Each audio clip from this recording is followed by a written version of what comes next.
evening, everyone. Thank you for your patience, and I hope that wasn't too arduous a wait watching the Amy as she sleeps. Now, for those who were asking, yes, that is pre-recorded. The song title that's being used there, the music title that's the title of that track that's being used there. I am trying to remember. I can't remember off the top of my head. It is somewhere in this giant bin of music, like licensed and royalty free music that I have here. I think. Oh, is it this one? Nope, not that one. Huh. It's it's somewhere in here. I've got a lot. I will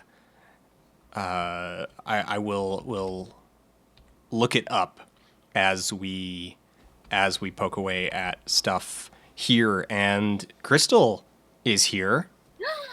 Ta-da! Yeah, there we go. And It's me at work. she hasn't seen this setup yet. She wasn't here for the Ooh, Halloween stream. So look at you with your spooky self.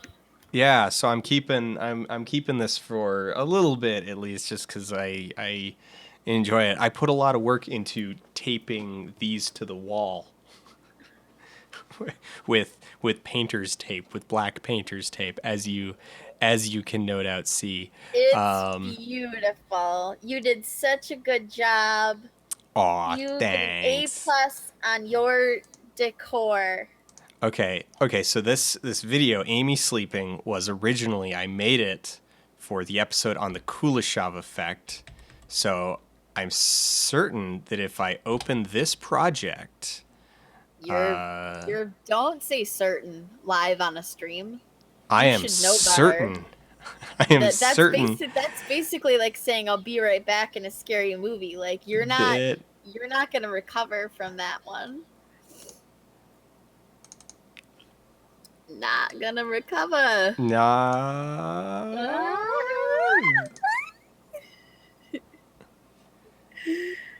Uh, it is.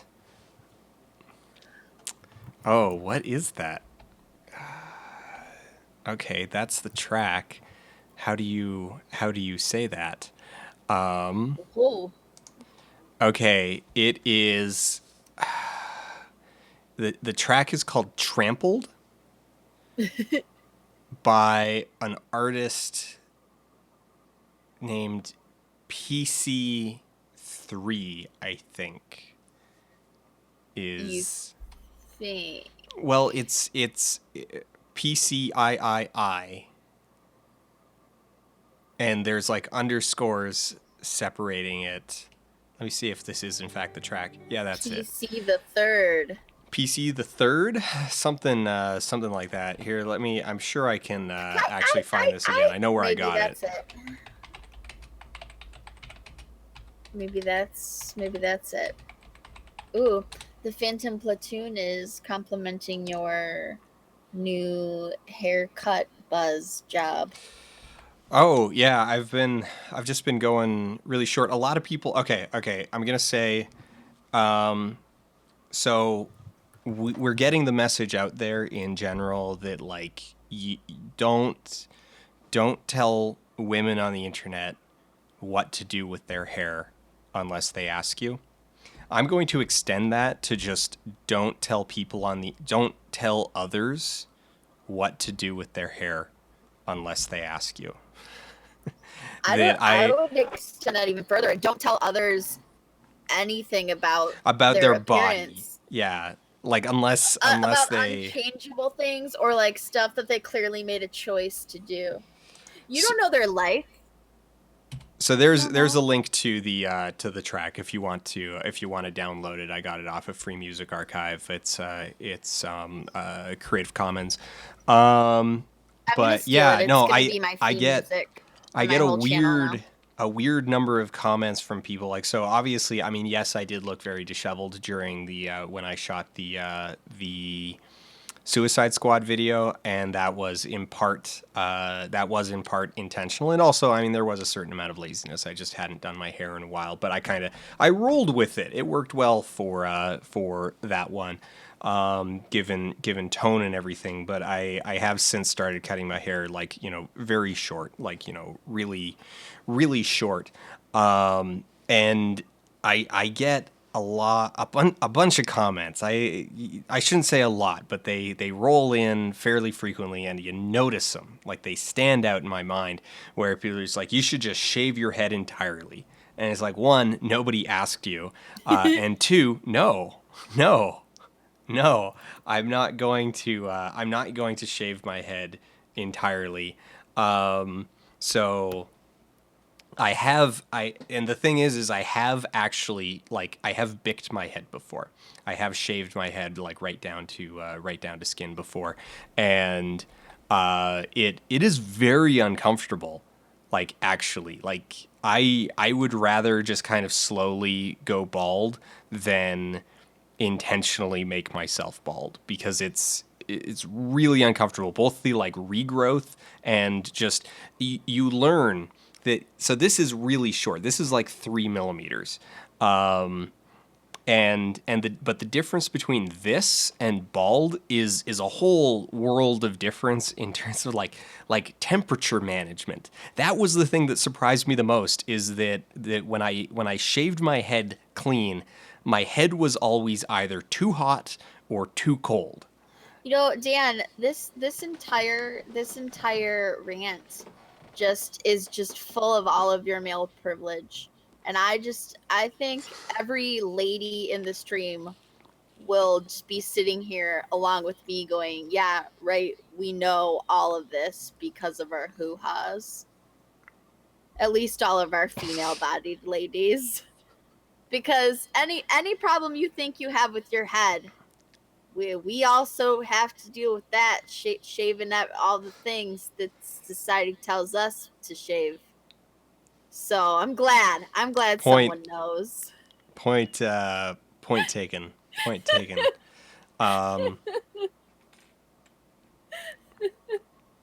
So temperature and the regrowth, it's a pain. It's a pain. yeah, I feel yeah. your pain. I feel your pain, bro.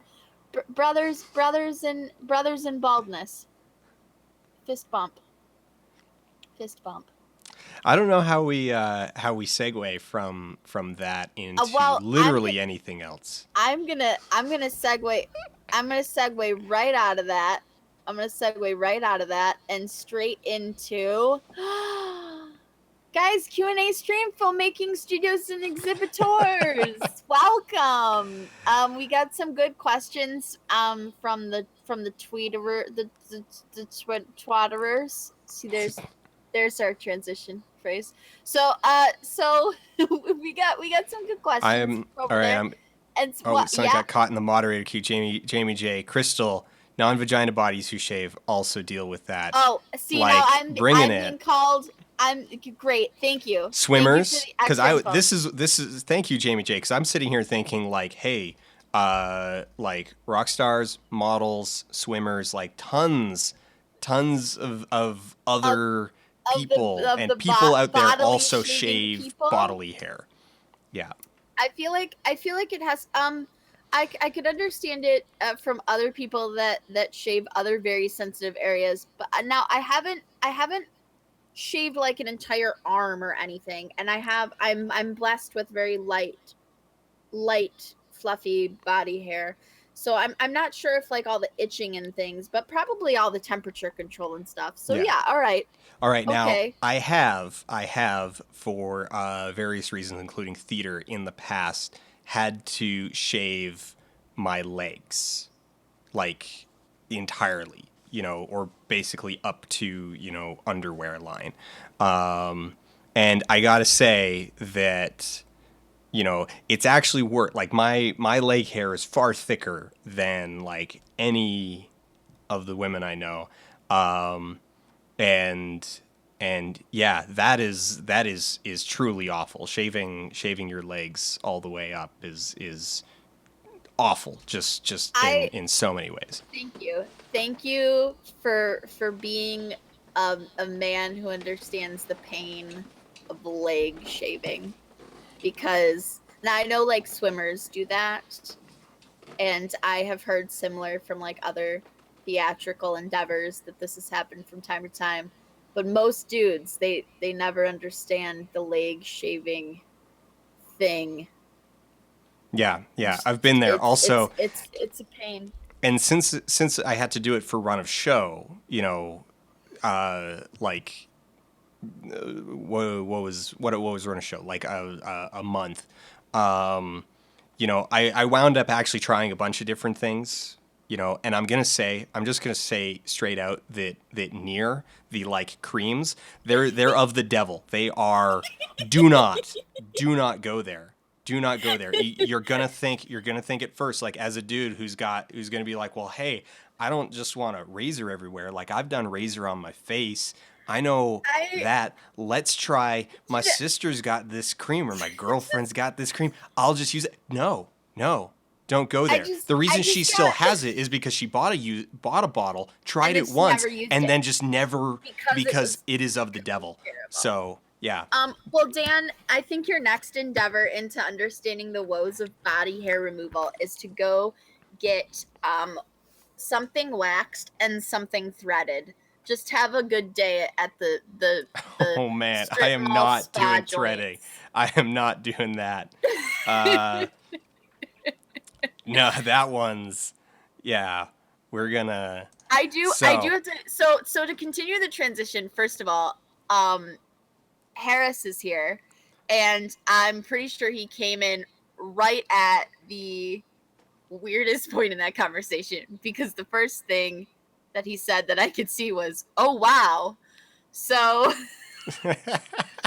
welcome. Um welcome. Also, welcome. This is Welcome. sometimes what it's like. Hey everybody, welcome to our filmmaking Q&A where we This is talk going to be about great. specifically, so the specific topic of this filmmaking Q&A is going to be, obviously broad questions, but the ones that we're going to start with are a bunch that were on the topic of studios, exhibitors, and kind of the relationship between them. And this was sparked by the recent leaks of the deal that Disney is imposing on exhibitors with regards to The Last Jedi. Yeah, and actually, some people very obviously picked up on that, and that we did have a couple people hit on Ask that about with it their Twitter explicitly, yeah. questions, saying like, "Hey, what do you think of this?" And so that started this entire conversation between Dan and I. And I was like, it's about time, because we said we were gonna do one like a month and a half to 2 months ago, and Well, never did it then yet. I got on. Oh yeah, because we were planning one for kind of right after I got off of Detour, and then we just didn't. Yeah, right. We did intend to have one shortly after I got off Detour, but Right, right, yeah. right, right, right. So, someone was at, I missed, Algie. I don't even know what an exhibitor is. So an exhibitor, so in the, let's actually, there's a good thing to kind of start with, like some vocabulary here. What are Yeah, all of let's the do it. different parts? So the filmmakers are the individuals who actually like make the movie. The producers are often also the filmmakers, but sometimes not. But the producers are the financiers. They're the ones who pay for the movie. The studio is maybe part of that process, but not necessarily.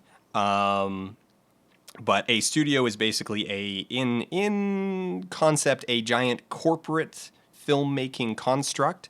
A distributor is the entity that takes finished movies and sells them or gets them sent out to the last chain, the exhibitors, who are the people who actually show the movie to you, the audience. And distributors are also the ones that will get you like the DVDs and things like consumer Yes. Yeah, distribution, which Dis- oftentimes studios have their own either partnership or their own distribution yeah. thing. And now distributors can, so for example, Warner Brothers as a studio functions as both a producer and as a distributor, but sometimes they will only function in one or only in the other. So a good example for this is that in North America, Blade Runner 2049 is distributed, the 3D edition only. Only the 3D edition of Blade Runner 2049 is distributed in North America by Warner Brothers.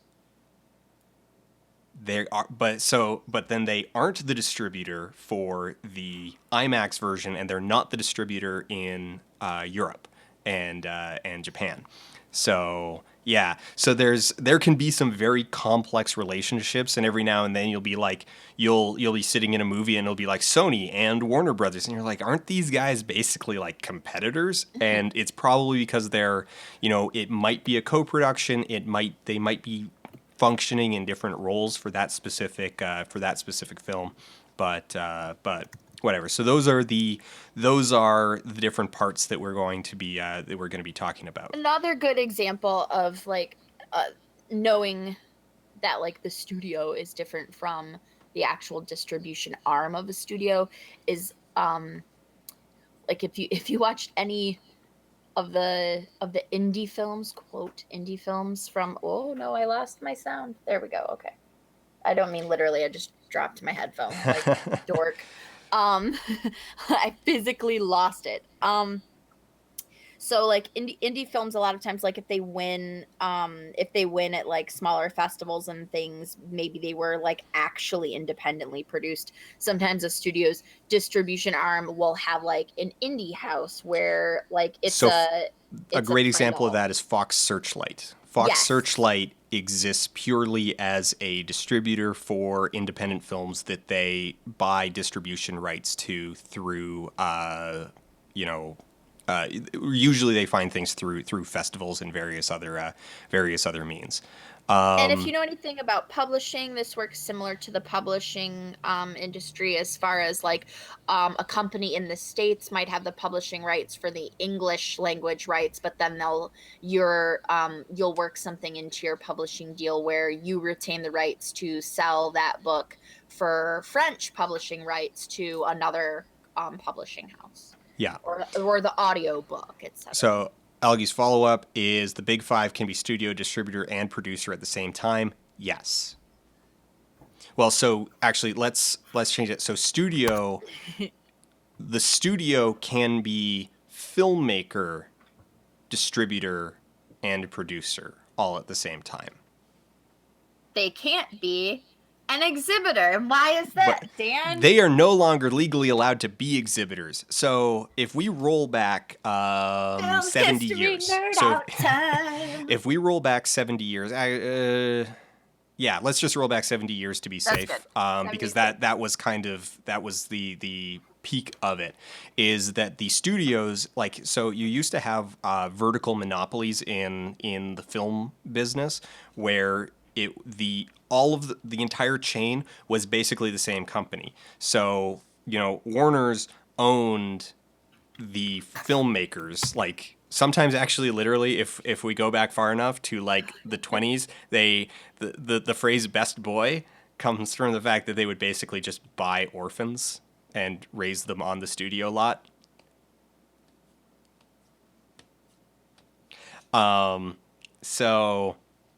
So they would have these very harsh contracts for the filmmakers, for the actors. Like they would own basically the performing rights for a specific actor that was like, no, you can only perform in Warner Brothers films. And that allowed them to completely control the trajectory of actors' careers. They Yeah. could completely destroy your career if you refused to do one of the movies they wanted you to. They could just stop putting you in things.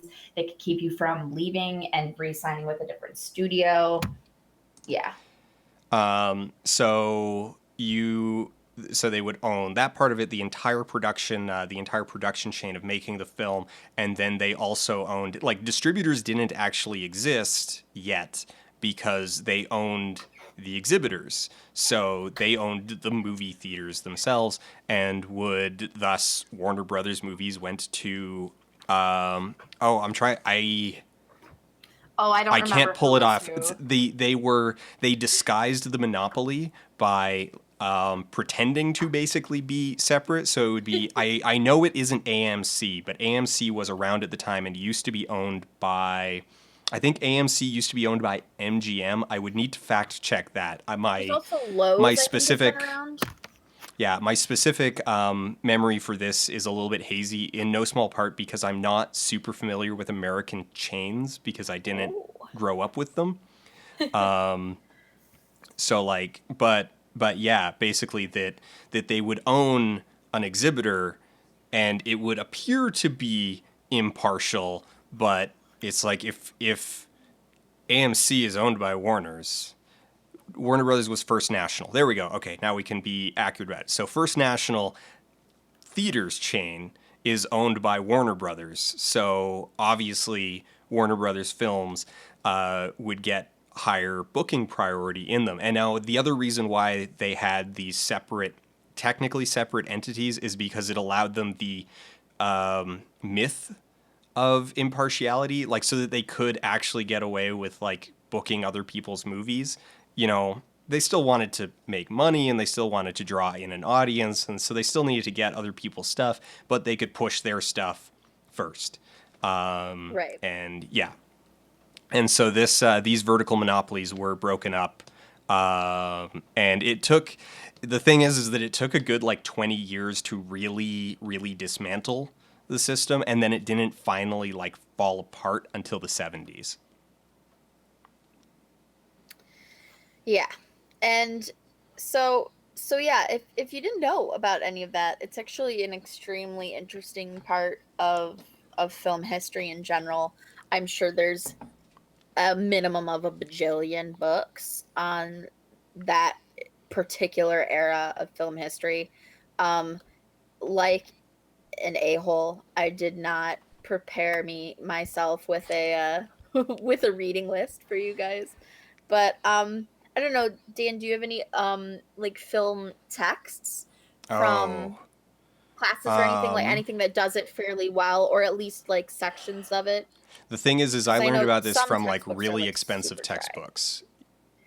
Like, I'm not Yeah, gonna but like recommend a like $200 academic history of film textbook. I'm fairly certain that if you I mean it's kind of pop culture history. So really I would think any decently thick, like, go to the bookstore, look up film history, any decently thick book is probably going to cover this in fairly decent detail. Like, look up The Silver Age of the Silver Screen, I think is the name of one of the more popular ones. But really, you're looking at a mid 20th century history of cinema. and Yeah, House that Jack built here in chat also recommends something called The Story of Film and Odyssey by Mark Cousins. there you go. Um, and Henry Forrest says The Genius of the System by Thomas Schatz for a good book about vertical integration era Hollywood. There you go. Yeah, There you go. Those sound good like times. two solid recommendations. Ta-da! Thank And you. also, yeah, Wikipedia has, like, if you're just kind of looking for an overview of it, the Wikipedia article is probably pretty thorough. Like, this is the kind of subject that people like to write in-depth Wikipedia articles about, and yeah, it's It's not like it's it's also just not a contentious history. Like, it's a lot of public information. So yeah, it's also it's just far enough removed that like no one feels like they're directly insulting anyone, so they can really like go at the characters of the time. Also, a lot of the characters are corporations, so like you're not yeah, really attacking there's anyone in specific anyway. yeah. I So mean, and people really a lot of them, like MGM, only exists in name because the MGM that was actually active back in the early through mid 20th century no longer exists. Oh, and actually, the if you guys go back to the, point you at some more edutainment, the Crash Course Film History, course is actually really solid. Oh, they've And done one. yeah, Oh, they're actually, it's still going, or it's either in season 2 or it's still going now. I'm pretty sure it's season 2. But the original one, there are, or at least earlier in whatever run it is, there are some good videos on like the old studio system. And I want to say they have a specific one on like the breaking up of the studio system. So like that whole situation is why we now have like agents and agencies representing the actors Hmm. and like the acting unions, and then the studios only being able to do so much. But now, here's a good transition moment to talk about Disney. Now the studios Disney. are trying to use their power. They've realized that even though the cinemas are separate from them, they have nothing to do without being able to show the big So blockbusters that the studios y- are putting out. So they're using that to their advantage yes. So now they've to been enforce their leveraging own this. desires. Yeah. Now they've been leveraging this for literally decades now. The oldest version of it, which you've probably never you may never heard about, and this actually goes back. So okay, even at the time that the studios had all these vertical monopolies, like there were still independent exhibitors. And in like this is actually part of why the monopolies got broken up is because the independent exhibitors were being like chased and choked out, and they were dying and all of this stuff. And so what was happening, and so this there is a long that segue was just to say that there is a long tradition of this practice that I'm about to describe, where Oh they yeah. would go to exhibitors and basically say like, okay, if you want Thor Ragnarok, you also need to take Book of Henry and The Snowman. Yeah. And Black booking it is would what be it was block called. booking. So they would sell exhibition rights in clumps. And this is actually where B movie came from in a lot of regards. Is they would have an A and a B movie that they would be trying to block sell. And so if you wanted X movie, good movie, you needed to also take bad movie with it. And so you would, that's why they would have And not only did you have to take it, you actually had to show it. You couldn't just say, "Okay, I'll rent the reels the from you reels, as and per our then deal," and yeah, not fine, exhibit send them to it. me. But you had to actually exhibit it as well. So Yeah. if you had um a smaller cinema where you only had, you know, a couple theaters, you could at any given, if you really wanted whatever happened to Baby Jane, you then had to, you know, just like take the hit and also exhibit, I don't know, trash movie A and trash movie B So that Tim they had Tim Bannis is churned saying out it's on like I their thought B A and lot. B were from double showings, and that was actually what I was leading to, is where A and B came from. Is that it's where like double showings came from, is that exhibitors had garbage movies that they didn't know what to do with, but were legally obligated to show. So it's like, well, crap. If the studios can basically block sell us garbage, we're gonna block sell garbage to the audience. We'll put them as a double feature, and then people will come an hour late for in order to see the movie that they actually want to see. Like they'll just skip the first one, Yep. but it still counts as a ticket sale for both movies. Right. Now, speaking of ticket sales, that is actually one of the things that works into the Disney rules too. So, we'll get around to all of this once we start ragging on the mouse. So Disney's House current of deal. Mouse. So the deal that they are trying to press on exhibitors is a minimum minimum exhibition time of 4 weeks, which is that one is not that weird, but Okay, it is. So actually, I guess that's tied to it needs to stay in their biggest auditorium for for 4 weeks. 4 weeks. So, so now here's the thing. You can't move it after 2 Neither weeks to a half of smaller this, room. yeah, neither half of this is odd on its own. A 4 week minimum run is not weird, and for something like Star Wars, exhibitors wouldn't even blink at. They know they're going to be running it for 8 to 10 weeks minimum anyway. Even if it's just garbage. You know, it's a Star Wars movie. It's going to be drawing people for at least 10 weeks. Like they can bank on it being being decent traffic into February. So they would like not even blink at that. It needs to show in your largest auditorium.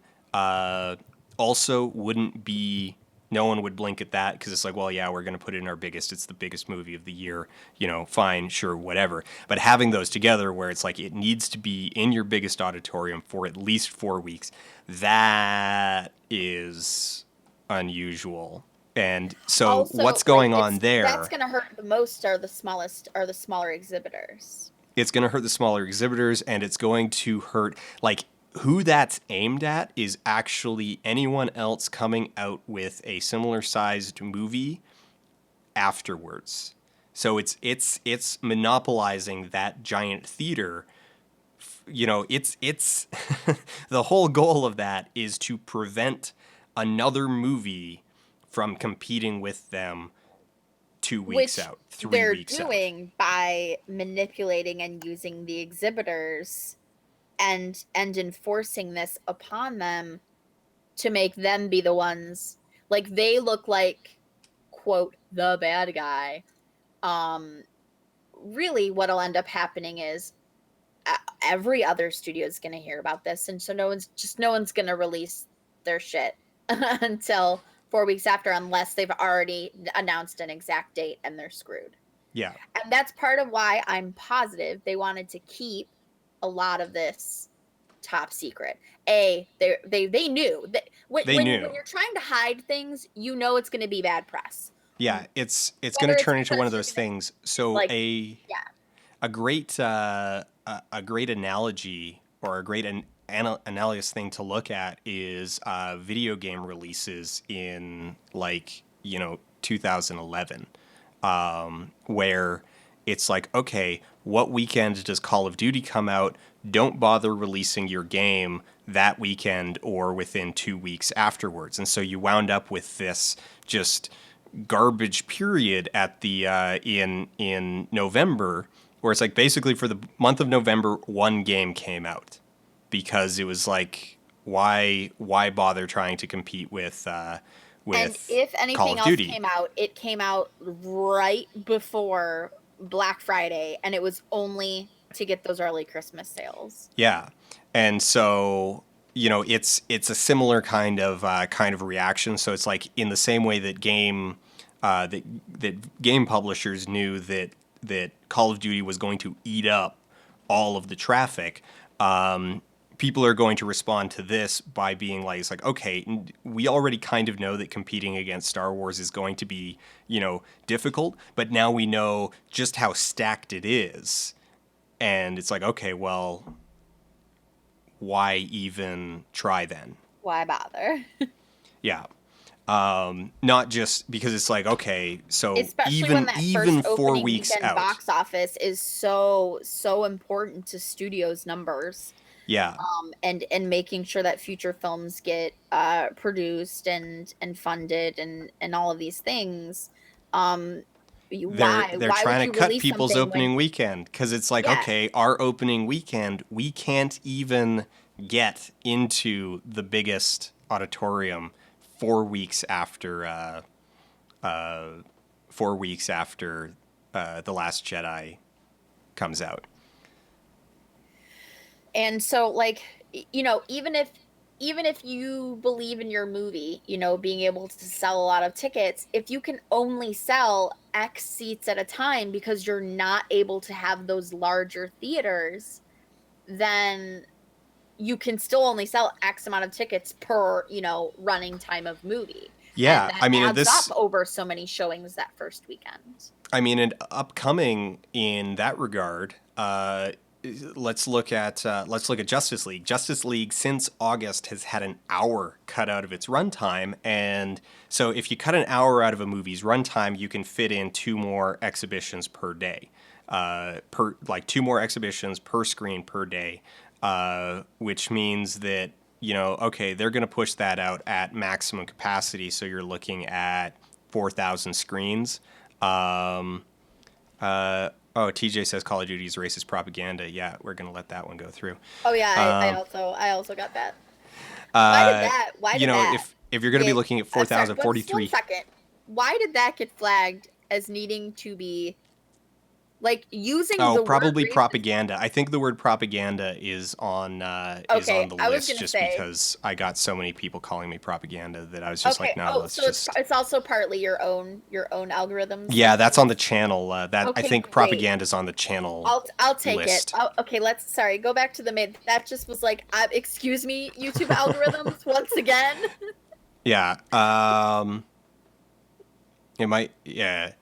Uh, what was I saying? Justice League. Okay, so if you can get two more showings per day on 4,300 screens, um, It's on a not 4 day propaganda weekend, on a 4 day weekend, because a couple other people are saying it and it's going right through. So maybe it's the combination of racist and someone it's say just like probably. racist. I want to see if it gets flagged.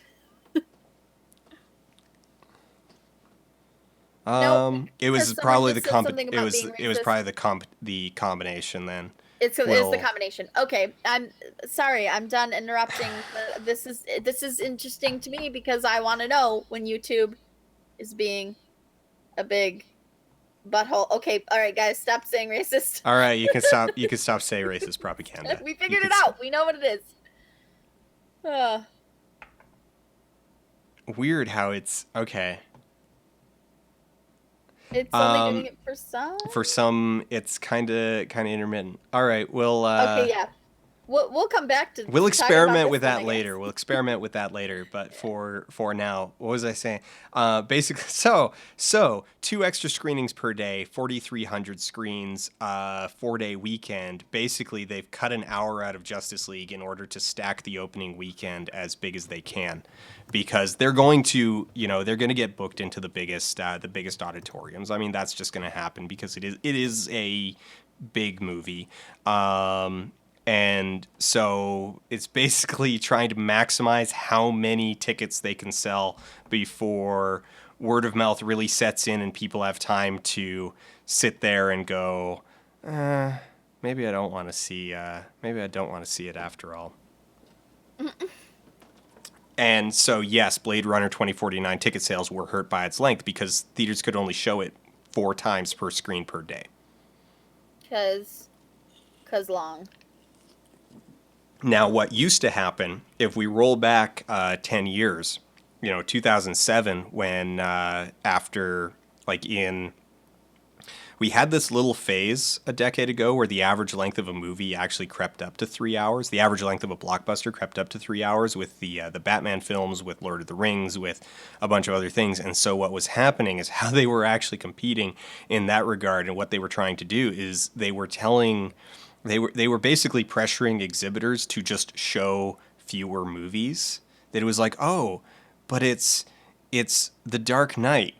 You really want The Dark Knight. You heard about the Oscar buzz. You're gonna want to put it in, like, it's like, well, we can only show it 4 times a day. It's 3 hours long. It's like, well, don't you just want to put it on more screens then? And that's how they were doing it. They were actually competing with movie length to try and push out that it's like, okay, well, if we take up 4 screens in a 16 screen multiplex, like that is, in theory, actually like 3 fewer movies that our competitors can even book in. And if you can prevent your competitors from even being shown, well, you win. So, yeah. Yeah, that's and exhibitors didn't particularly like that. Exhibitors have been getting really jerked around by the studio system recently. Like they are not friends with one another, and they're in kind of a I don't want to say a suicidal relationship because the studios will survive the exhibitors, but exhibitors might not survive. Like that is actually a possibility. But on that note, there was a question. So this was a Twitter question. I haven't. Let me pull up I the have aggregated actual. them all. Would you like You me have to aggregated them. read? So it's the one. It is the one about how would I become an exhibitor. Oh, Yeah. right. It was by at Aquadraca. Say I wanted to start up a movie theater for my local area. What first steps would you take to host big blockbuster movies? Also, does anybody think that the term blockbuster maybe has to do with the term block booking? Huh? No. Anybody? I expect essays in my Twitter DMs No, it was called a by. blockbuster because people would line up around the block for it. Ugh, Dan, you ruined the essay writing assignment. So if you wanted to become an exhibitor, the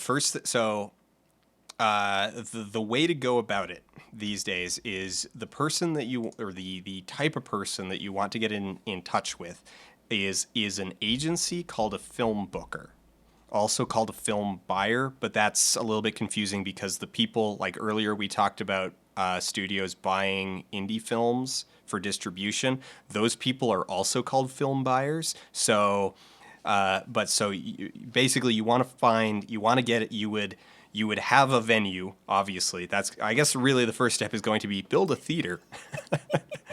Have a venue. So if Right. you have a venue, then you get in touch with a film booker. So a film booker is basically a broker who manages that in between gap between distributors and exhibitors, because there's hundreds of exhibitors, there's hundreds of distributors, and it's a huge pain in the ass for each of these to form individual relationships with one another. So the booker's one job is to basically go to, like, their job is to represent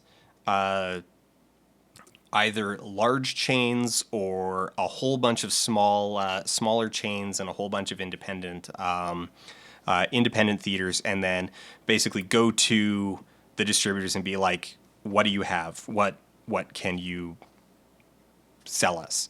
And yeah, so you would get in touch with a film booker, you would start a relationship with them, and then they would basically come to you and be like, "Look, I've bought, here's what I've got across the spectrum. Uh, you know, what do you want, kid?" What do you want to get? Yeah. Oh, no. Yeah, okay. So there's oh my god, what just happened? I'm sorry, keep talking. I hit a button. Bad things. So yeah, get a booking, build a theater, and then get a booking agent. And now getting the blockbusters would basically come down to having a theater big enough that they would care slash you would be able to actually afford the fees. Yeah, because it can get expensive. It used to make a lot more sense. Like, all of the fees used to make a lot more sense back in the film days when it was like physical reels that needed to come to you, and they're like really heavy. Like those hand carts that you use when you're moving, that you'd use to, like, it's like, oh, I got to move my chest of drawers. Like a hand dolly that you're going to use to push stuff around. So a single Sometimes your pantomiming just slays me. a single movie would take an entire, like, the stacks of film reels for one copy of one movie would be an entire load on a hand dolly. So yeah. Yeah. Okay, so um we Oh, Colin Sikor, right. On The Last Jedi, so it's reported that the 65% cut of ticket sales requested by Disney is not standard for the industry. It's actually 10% higher. Also, It's they have, already 10% higher, and they're saying, and the details of or the leaked details of the agreement are that if you violate the agreement, they take an extra 10%, so they would take 75%.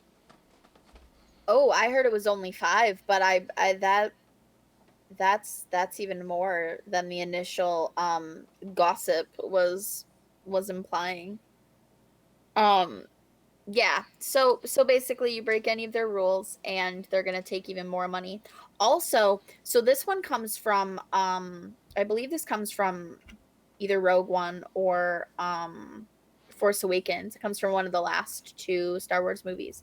There was initially a rule that they had ditched because there was such blowback about it, but what they wanted was to be able to require that 65% be paid against the national average of ticket price.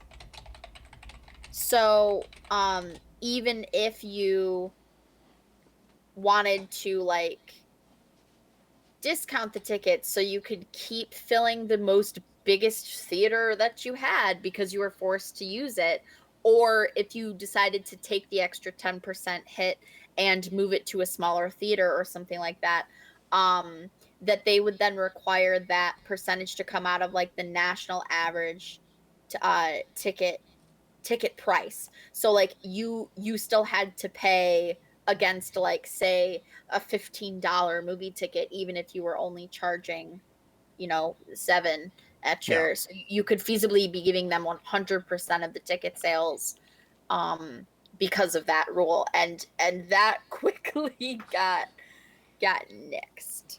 Yeah. Someone asked, can't theaters, Unionize. unionize and or just collectively bargain? They actually do. Technically, I mean that's what large theater chains are, like AMC. AMC is a collective bargaining. I mean, they're a corporation, but a corporation is in this regard basically a form of collective bargaining. AMC shows up and is like, okay, we have, you know, 2,000 screens. We have 3,000 screens, and then there are smaller. There are smaller chains like Landmark, and there are uh, a truly independent exhibitor is very rare these days, and probably only shows art house movies because even most independent theaters are part of collectives like Landmark. And yeah, so there's kind of a bunch of different things going there because it just makes sense that you're only going to be able to bargain with an entity on the size of Warner Brothers or Fox if you are yourself part of a substantive entity. So And like a lot of like being so there aren't unions in every single industry, partly for the reason that unionizing is really hard because you're taking a really huge big first step risk. So something like this where it's quote, well, it's always worked this way, at least since the studio exhibitor split. It'd be really hard for all of these studios to these exhibitors to really like collectively stand up and like the fact that they managed to like there managed to be enough blowback that they just nixed the like, okay, we won't charge you 65% of the national average is like already a big deal. Like the thing is it's they're both reliant on each other, like both of I the mean, industries. also we're talking about kind of two different layers of things. Like Yeah. unionizing is ultimately about workers, whereas we're talking about the relationship between Right. companies. So Right. companies Okay. collectivize in different ways. They form blocks. They form cartels. They form various other you know groups. But union is the wrong word there because we're not talking about the workers That's true. trying to get a better deal from. I mean because the theaters themselves are not socialist entities. They're companies. And so you're talking about companies do collectivize to bargain with bigger companies, but they do it in a different way. That's true. That's true. Um, there's there. So a couple. Not Wallace was asking if anyone has officially refused to just show Star Wars at all at this point. I don't know. If anyone was, my assumption would be that it would be um, smaller town theaters. But at the same time, a lot of those theaters, they don't usually show um bigger movies like that Yeah. in that way I mean, anyway. they can't afford the rental costs in the first place, Right, kind which of. is why you have like the cheap show, like the dollar show. It's like those older things that have been out for a while. And a lot of these places get these bigger movies like that later. Um but you often do see some smaller theaters, where they only have a couple screens taking on something like Star Wars, because they know it's going to be worth the money, and it's definitely going to get people to come out. The problem then that these rules create for those theaters is the length of time. Because if you are a smaller theater, chances are you're servicing a smaller community. And even even if you factor in, like, even if you take the insanely generous percentage of half the people will see it twice, you're everyone, even if everyone in town sees the movie and half of them see it twice, you're still not going to be able to fill that theater for 4 straight weeks. Yeah. And no one's going to When be you've got two coming in. screens. Right. And no one's going to be coming in from out of town to see it at your theater because you're showing it when every theater is showing it. So, like, Yeah. yes, I'm sure there are some smaller theaters that have decided this is not worth the financial investment and risk, really, that it takes, because that's part of the other onerousness of this, is that like, not only are you forced to follow these rules, but like, you're still you're paying for the privilege of following these rules. You're still renting the film from the studio. Like, you still are paying for it all this time. Even if you're Hmm. not paying the percentage of ticket sales, you're still like you're still required to, like, do you know what you know what I'm saying? Yeah. I'm like Yeah. rambling at this point. But yeah, so like, you're still paying for the privilege of just following these rules and hoping that it makes you enough money to make it worth following all the rules. All right. What's the next? Um okay, let us whip this up. Um so we just answered if there should be any sort of okay. Someone had asked, and I'll see if I can find it. Someone had asked, and I had asked you this too. What do you think that is possibly the next step? Do you think that we might see smaller exhibitors go out of business?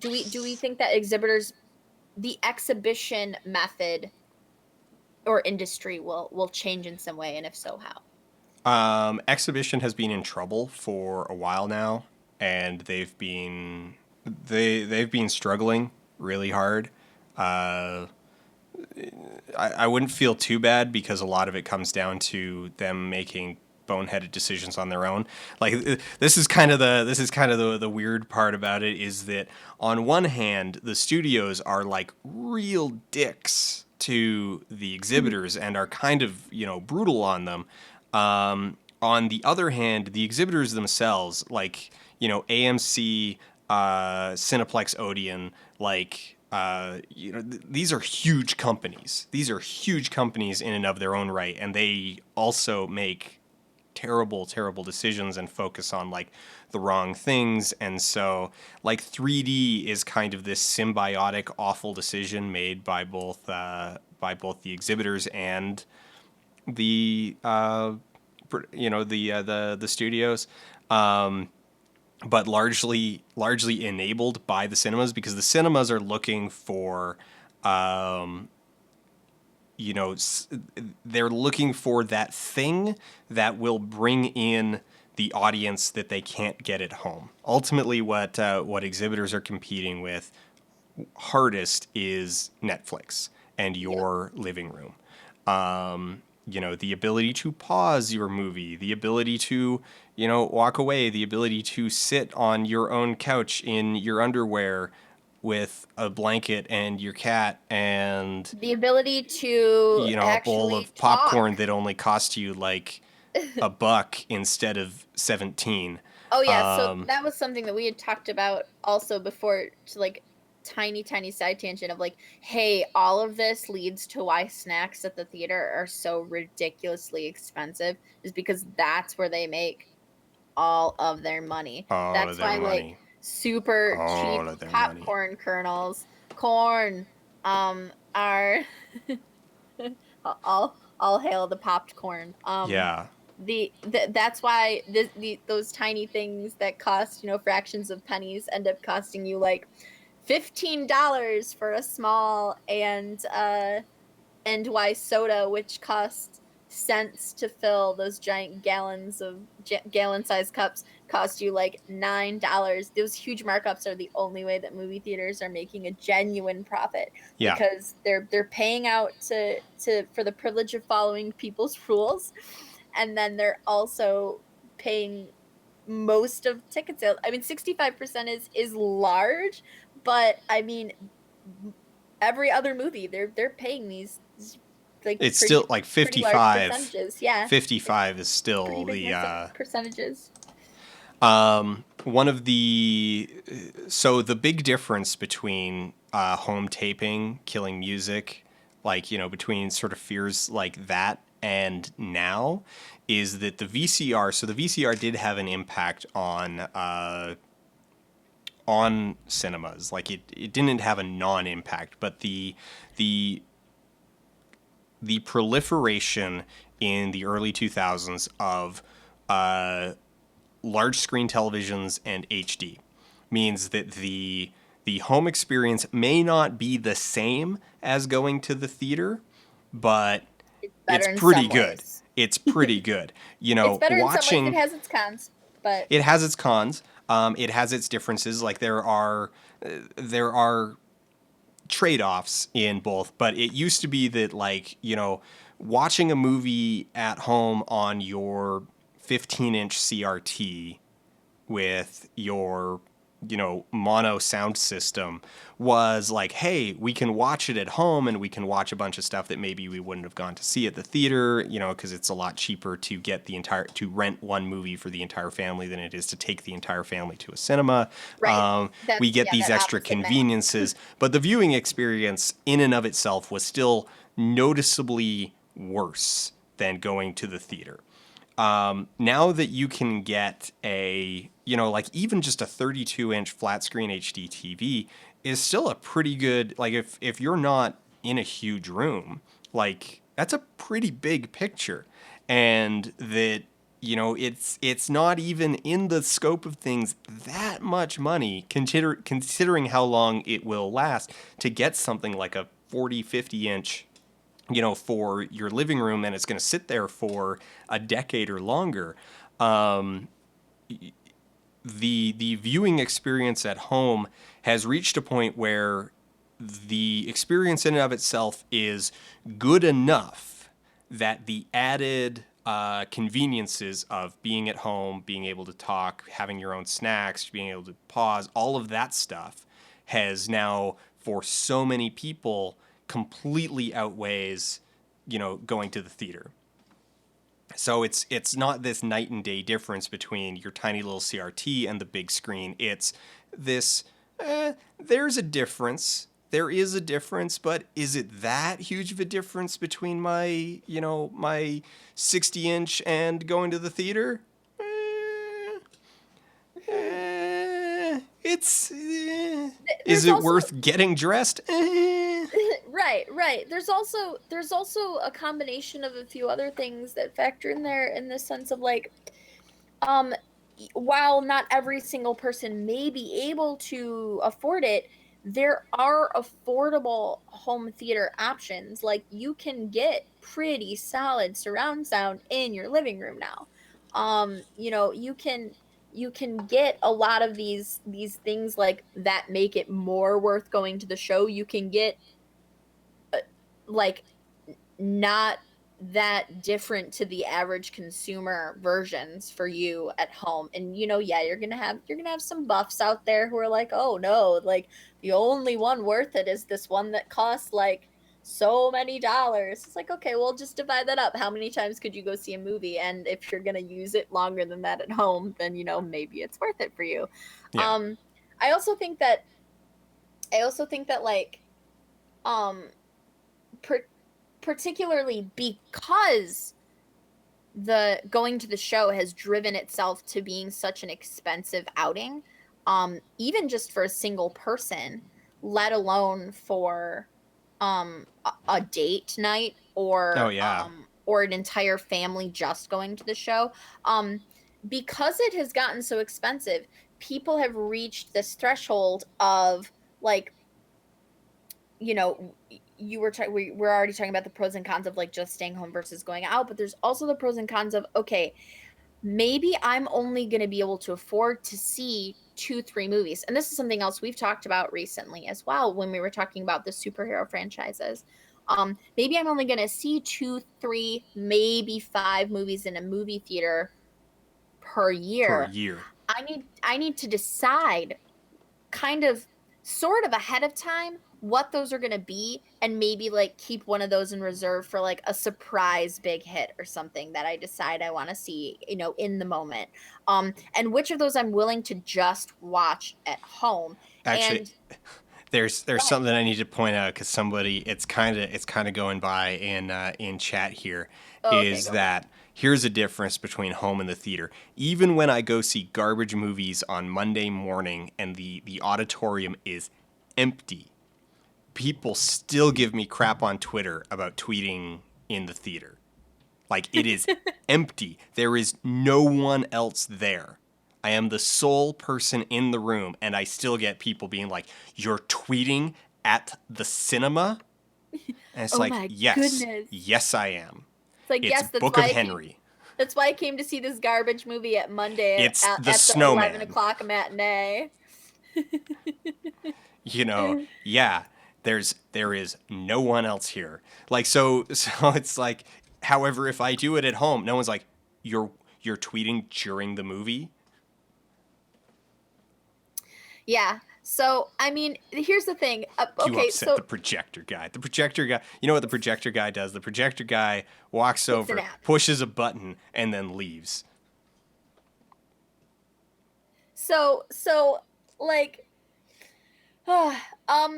you're always okay, so to finish that tangent, I think you're always going to have people that say something like that regardless of where you're doing it, because like some people like view film as a sacred entity that you should sit and watch and talk about and think about it and process it after. And I think there is something to be said for that sort of viewing, but at the same time, if it's like, you know, your third viewing of trash like Book of Henry, you know, go for it. Like drag it with your live tweets. Like no one cares. Yeah. Yeah. Um, so so if you're only going to see a couple movies a year, to swing back around to this because it's also a related question, then you have to kind of decide what those are going to be. And so when you're looking at something, you know, you guys go ahead and, you know, say some stuff in chat like when you're going to see a movie, what are some of the things that you consider for like what's worth spending movie theater prices? Because that's actually that is a metric that my friends and I, who are all big film buffs, film nerds, use. Is, you know, like, is it movie theater good, or is it just like I can wait for DVD good? Like, do I have to see it right now, or can I wait but I still have to see it? Like, that's the metric. Is it worth movie theater prices? And then there's like the second layer of, is it worth the cheap show price? Like, is it worth paying for the expensive popcorn and soda if I'm only paying $2 3 $5 for the ticket?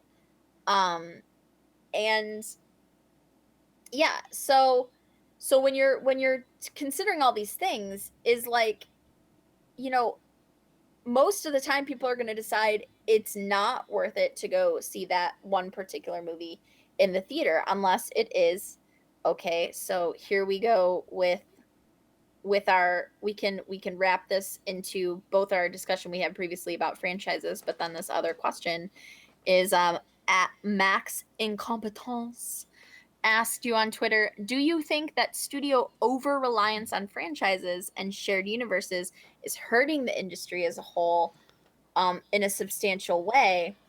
Long Um, term, yeah.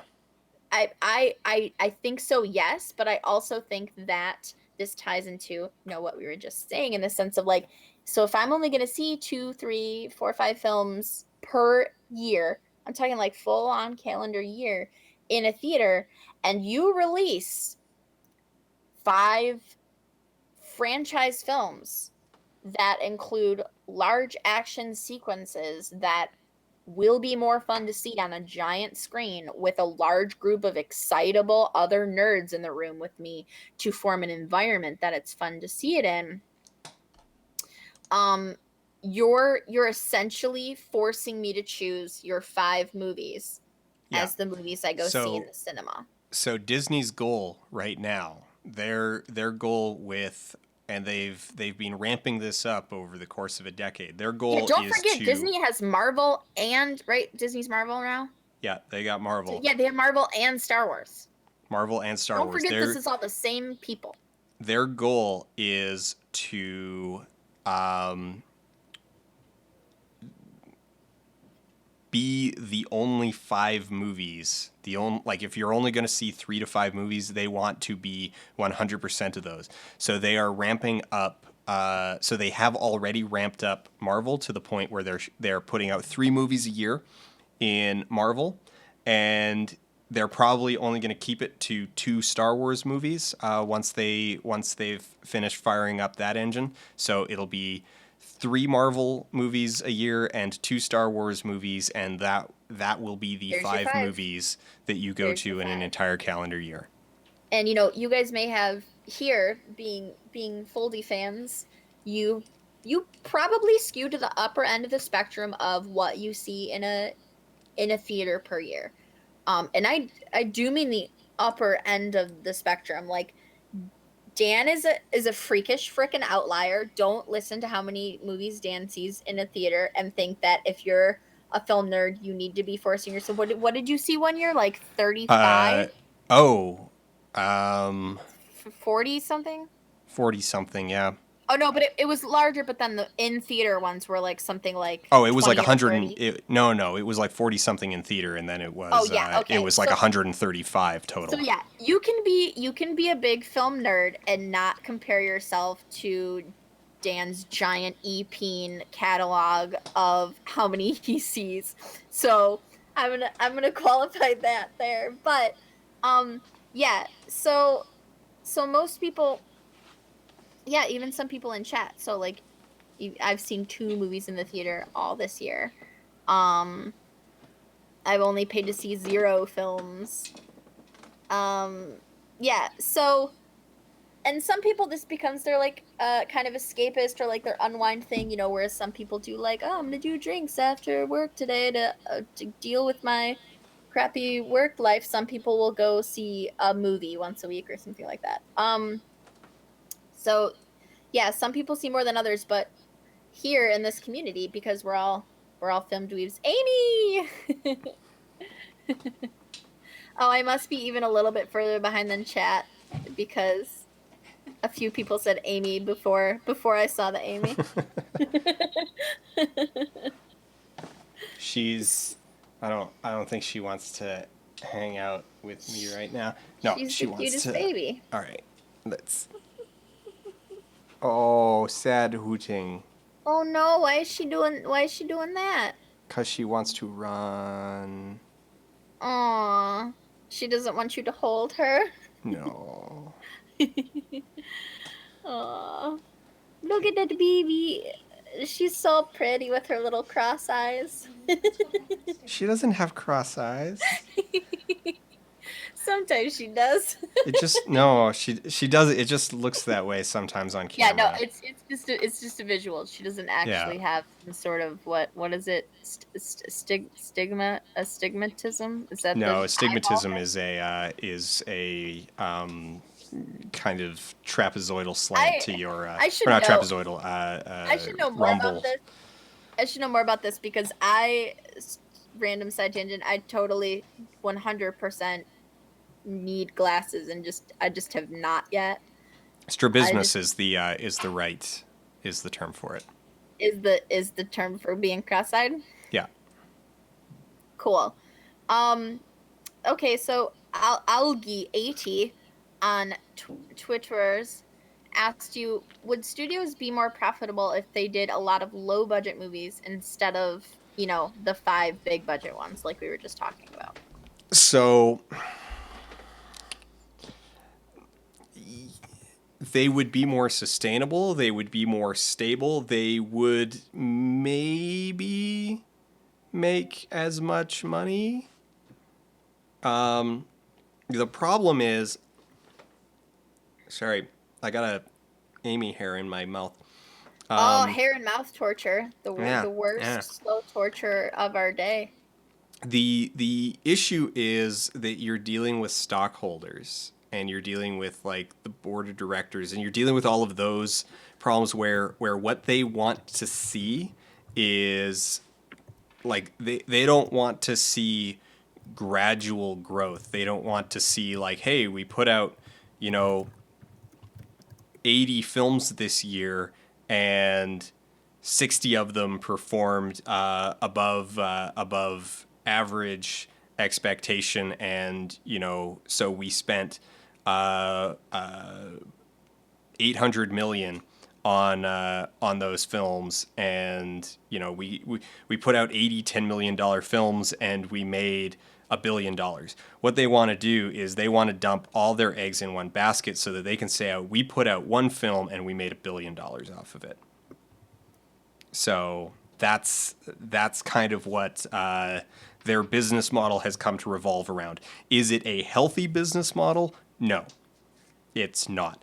So would they make more money in the absolute if they put out more cheaper, like more cost efficient films? Maybe. I don't know. I feel like quite. I feel like yeah. I think yes.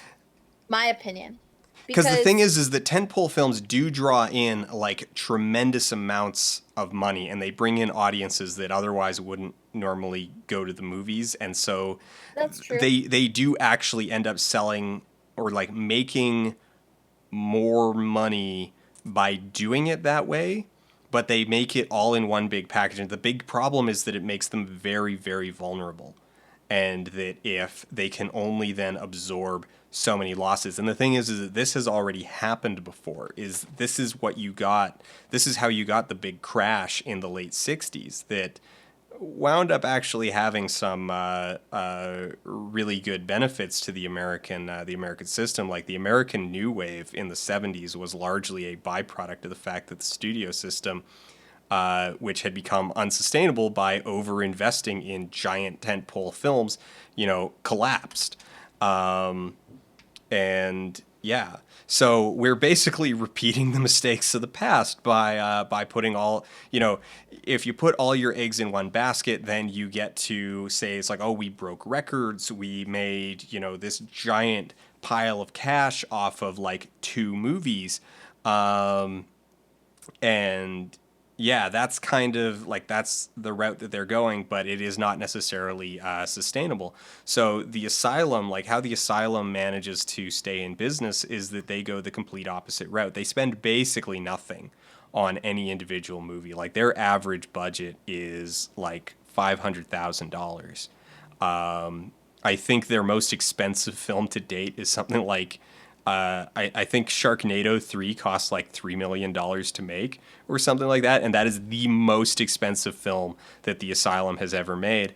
And, and then they put out like 20 movies a year, something like that. I think it might actually be it might have peaked at more. I think they're down to around 15 or something per year. The other thing that the Asylum does is that they're also they're not necessarily producer on all of their movies. I think they might have changed this. I'm trying to remember what they were doing for a while. I don't know if they're still doing this, but what they were doing for a long time is they were basically buying already like movies that had already been made. So, somebody makes a garbage monster horror movie, and then the Asylum, like, it sits in a can for 8 years, 10 years, longer sometimes. And then, hey, Transformers is coming out. Like, this is actually a bad example because Transmorphers was one of the first movies that they made as a direct response. But so, what's a better example?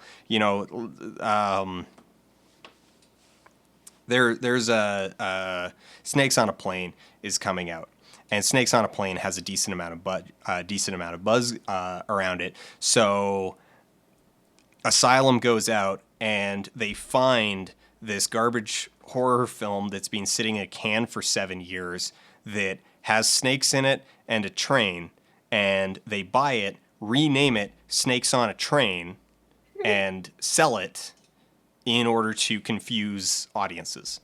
And that was their business model for years and years and years, and that's how they did it. That's how they did it, guys. Yeah.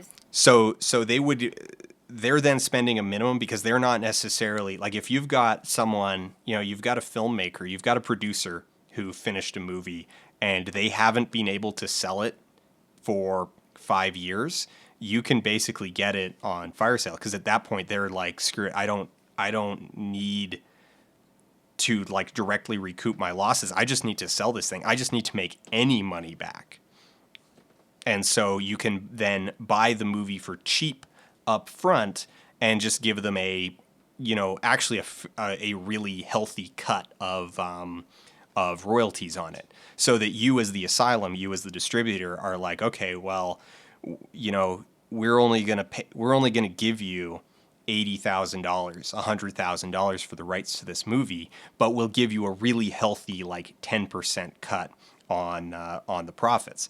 And so then this is actually kind of a good deal as a producer, because if your movie's been sitting around that long, like, you're probably not going to sell it. Like, if it hasn't sold, no one's going to be coming along and being like, I'm going to give you $10 million for your movie, kid, and it's going to be in every theater in the land. That's not going to happen. Bigger than hula hoops. Like, that's not going to happen. So if you can get any money back for it, like, take it. And then if for whatever reason it becomes one of the Asylum's mimetic successes, you actually do end up making your money back, and making a profit off of it. Magic. So that's kind of how their business model ends up working. Okay, let's steer away a little bit from like the big studio talk for a moment. We can come back to it. But Jake Beards on Twitter asked you, can you go more into depth explaining about how you guessed that Snowman was only 80% shot? Like, Oh. what is your process of like noticing things in the film? Like, talk people through like how they can view films critically, as a more broad question, and then use Snowman as an example of like how you figured that out from the context clues. Okay, so I would actually revise that now, knowing, like, I've done more research since I did the vlog and I know more. So a lot of the indicators that tipped me off to how little was shot, or that I felt at the time indicated that much less had been shot than they had initially even said, comes down to... Oh, I'm trying to think of how to describe this. It comes from, so because in working as a data wrangler, in working as a DIT, and as working as an assistant editor, I get to see movies go through the whole phase of getting built. So one of the things that I'm usually doing, like particularly when I'm working on a feature, is I'll have just in my station a sort of master timeline where I'm putting everything in order. And it basically becomes this giant checklist of like, okay, here is our movie. Here's all of the scenes that we have in the script. Here's basically everything. And then you're watching it fill in as the movie actually gets completed. And I end up watching that timeline a whole bunch of times just as part of the work, and also like boredom and a bunch of other things. Like you end up watching it, and so you get a good sense of what an incomplete movie looks like, because for the vast majority of the production, the movie isn't done until the last day. And so it's not even until the last week that it's even starting to look coherent. So for, if you're shooting a micro budget movie, you're spending, it's going to be a 4-week shoot. You're spending 3 weeks watching not just a incomplete movie, but a like incoherent movie, like that is missing just massive chunks of it. That's missing entire scenes. It's missing entire locations. It's missing entire acts. And so you get really used to what an incomplete movie feels like. And so watching The Snowman, it really looked like one of my 3rd week cuts where it's like, okay, we have 75% of the movie. Let's just kind of throw it in order and hit play and we'll just kind of trim it a bit and like, let's see how it plays. And it really kind of felt like that. Now, the research that I've done since then has led me to sort of discover that they did actually shoot a lot more than made it on screen. It's just a whole bunch got thrown out. So what's kind of suspected, so I am leaning towards believing that they did actually manage to, shoot 90% of the script, 90% of the script. It's just that then another 10% got chucked in the editing room in order to compensate and work around the missing 10-15%. So like there's, if you like, and this is particular, if you look through the various trailers, like the international trailer and the North American trailer, there's lots of little snippets of like, hey, here's a scene that indicates a subplot that isn't in the finished movie at all. And it's like, oh, okay, they missed, like they were unable to shoot a culminating moment in that subplot, and so they needed to throw the entire subplot out. But they couldn't throw out said line or moment in the other scene because it couldn't have been cut out with that scene without making that scene look incomplete. Yeah, and so a good reference for this would actually be to look at Suicide Squad and imagine if they had done something they should have done and thrown out Katana entirely. And if they had actually just like excised her from every scene possible. And so you think about all of the scenes that she is in, and it's like, all right, if you threw out all of those, the movie would be even less coherent. And that's why she's still in the movie, is because removing her entirely would be throwing out, they already threw out like 2 hours of the movie. They would have to throw out another like 30 minutes just to get rid of a character that doesn't belong. Even less coherent. And it would be even less coherent. So you end up having to make this choice between like, okay, do we keep this really, really pointless character, or do we make the movie like even worse? And it's like, she should have been cut in scripting, or actually like added to the point that she's valuable actually to the useful. Script. Yeah. But yeah, so like that's kind of the situation that they wound up in. But they wound up in kind of a worse situation. Imagine if like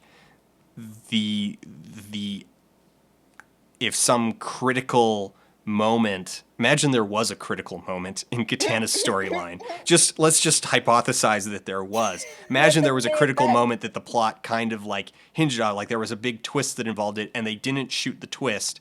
And now they're like, well, crap, what do we do? Well, we need to cut her from everything else. That's basically what wound up happening to the Snowman, is that there's entire subplots, the entire like cat and mouse game between Harry and the Snowman is gone because they missed key scenes, and so they just cut all of it.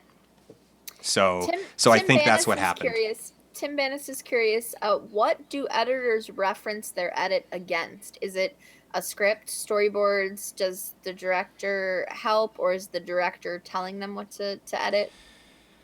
That that changes from production to production, and like that comes down to the relationship between the director and the editor. Some editors, so a lot of editors just start with the script because it's a obvious place to start with, and I know others who are like, no, screw it, I don't even read the script.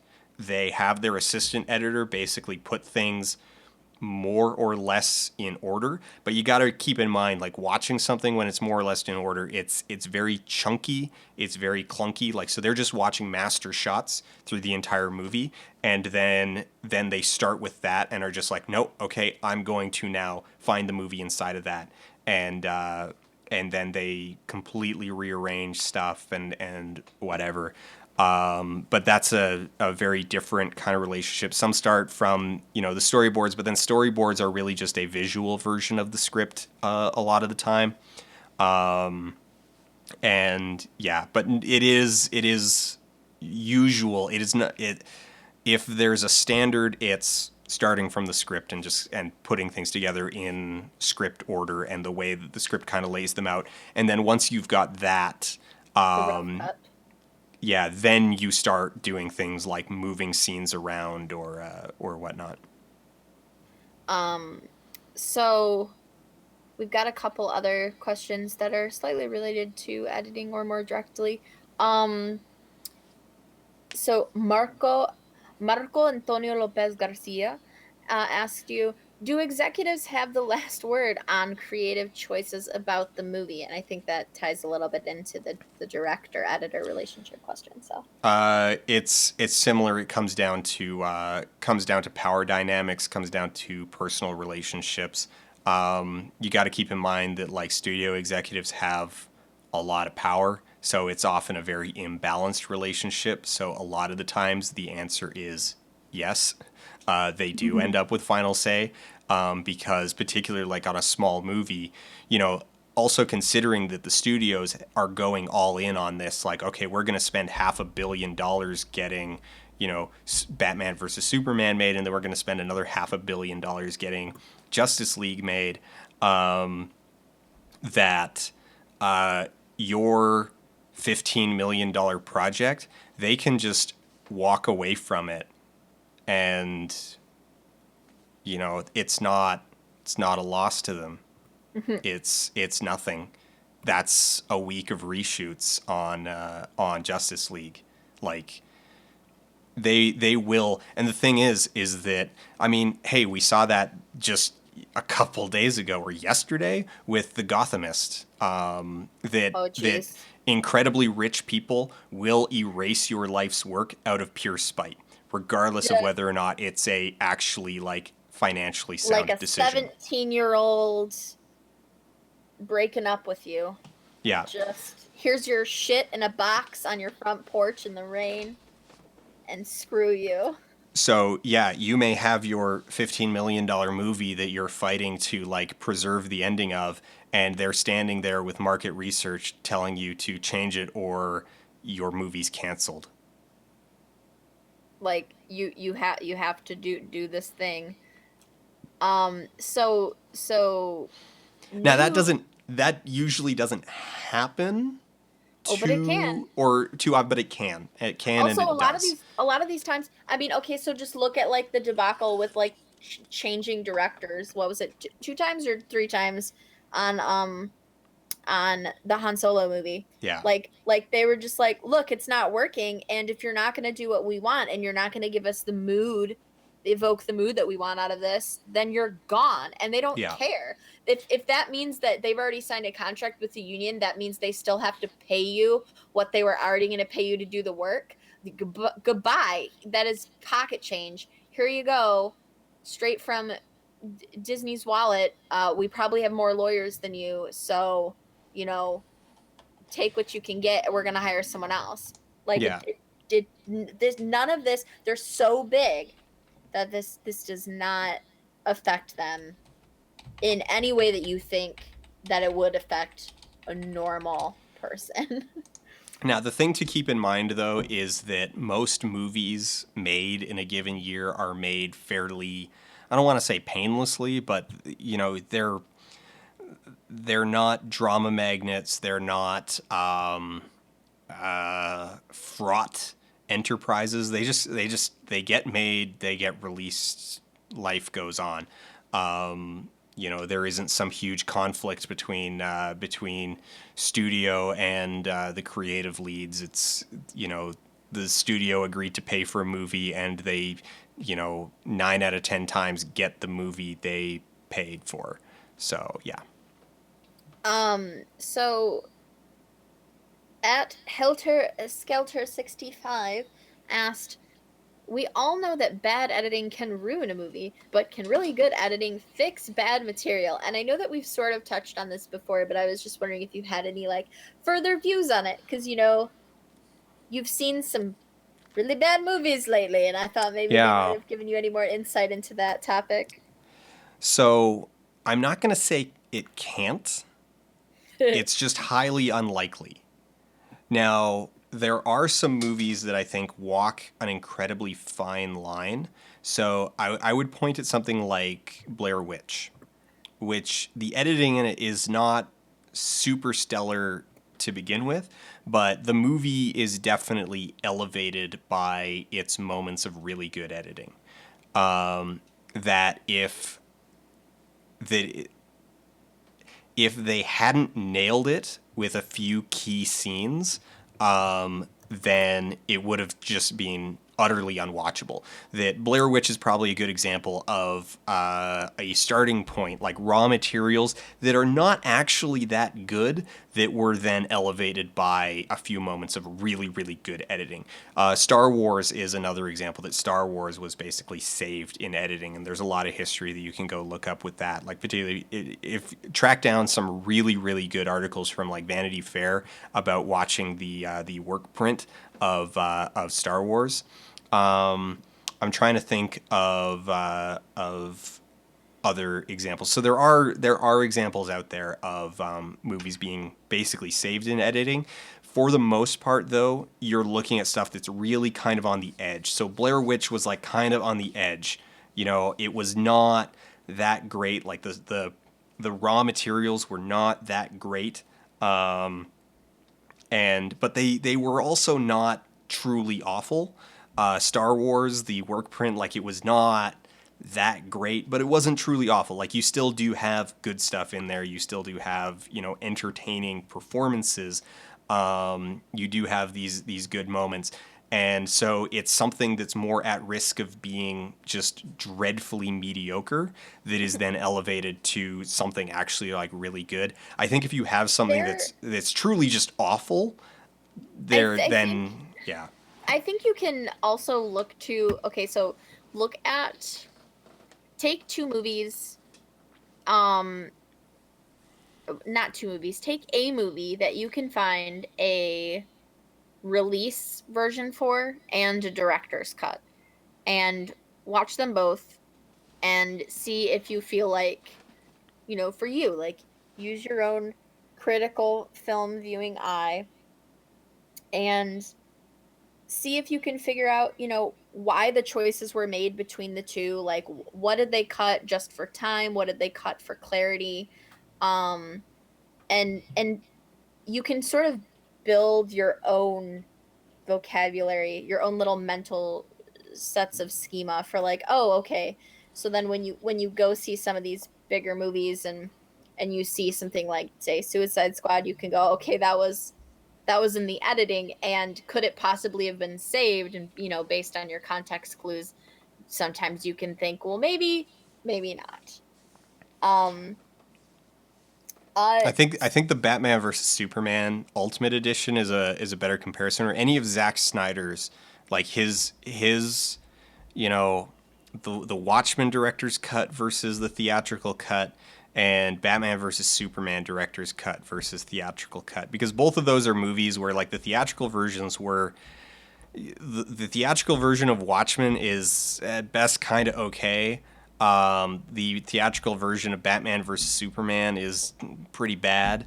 And then you look at them and you go to the director's cut and you're like, these are worse. These are even more indulgent. So And like, someone and did the save it decently did they this through is editing. this yeah, I mean Batman versus Superman is weird because it's like this isn't better or worse than the theatrical version. It's a different kind of bad.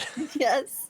It's a And little then bit more coherent. Like it fills in some of the films, gaps, but it's still awful. some films cough Lord of the Rings extended director's cuts. Some films are just longer. Just longer, Like yeah. they're not worse, better, anything. They're I literally just 2 hours longer. I would say that Two Towers is the only one that is dramatically better in the extended edition. The others are just longer.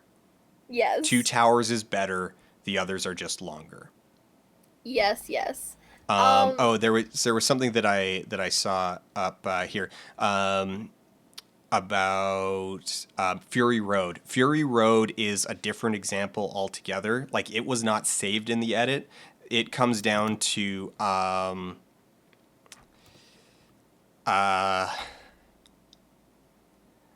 I'm completely spacing on the director's name right now. George, not Romero. But anyway, so It's not George Romero, but yes. the I don't want to say problem.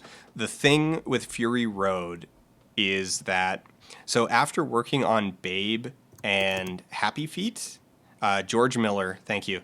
The George Miller be those movies taught him exactly what post-production can do. What can computer animation do? What can merging computer animation and live action do? What are the possibilities? So by working in animation for a decade, he learned like actually almost 2 decades. He learned what the like upper limitation of the technology was, and so he went into Fury Road knowing exactly what he could get away with. So that's not a movie that was saved in editing, it's a movie that was shot for editing. And a Right. lot of the conflicts on set, like that made him difficult to work with, come down to that. Is that he's sitting there being like, no, no, no, I have it in my head. I know what I can do with this in post production. Shut your mouth and get back to work. And so he would get into these arguments with people and make them do things because he has this internal idea of like, no, here's what I'm going to be doing with it later. And it made him actually pretty abrasive to work with.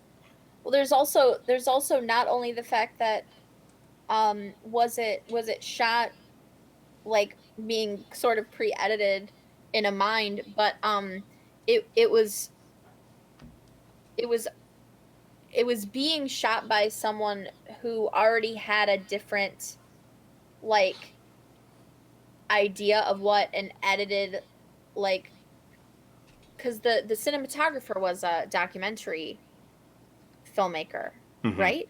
Yeah, Or so was it the editor also?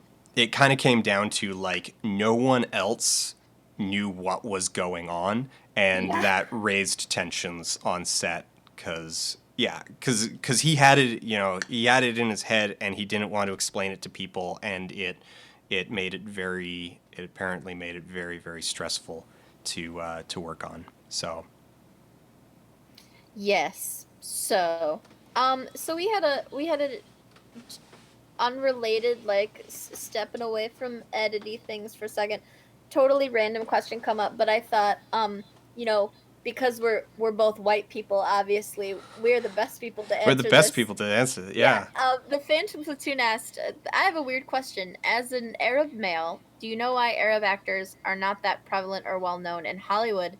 And when do you think actual Arab Americans will star in non stereotypical roles, at least regularly?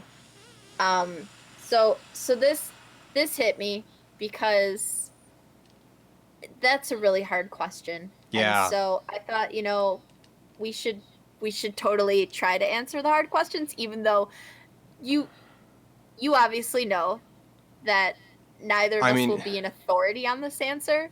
well, But I mean, but at this we're pretty. We're smart people. the reason for my like deep long, exhale there is because I'm afraid that like the answer is the simple one.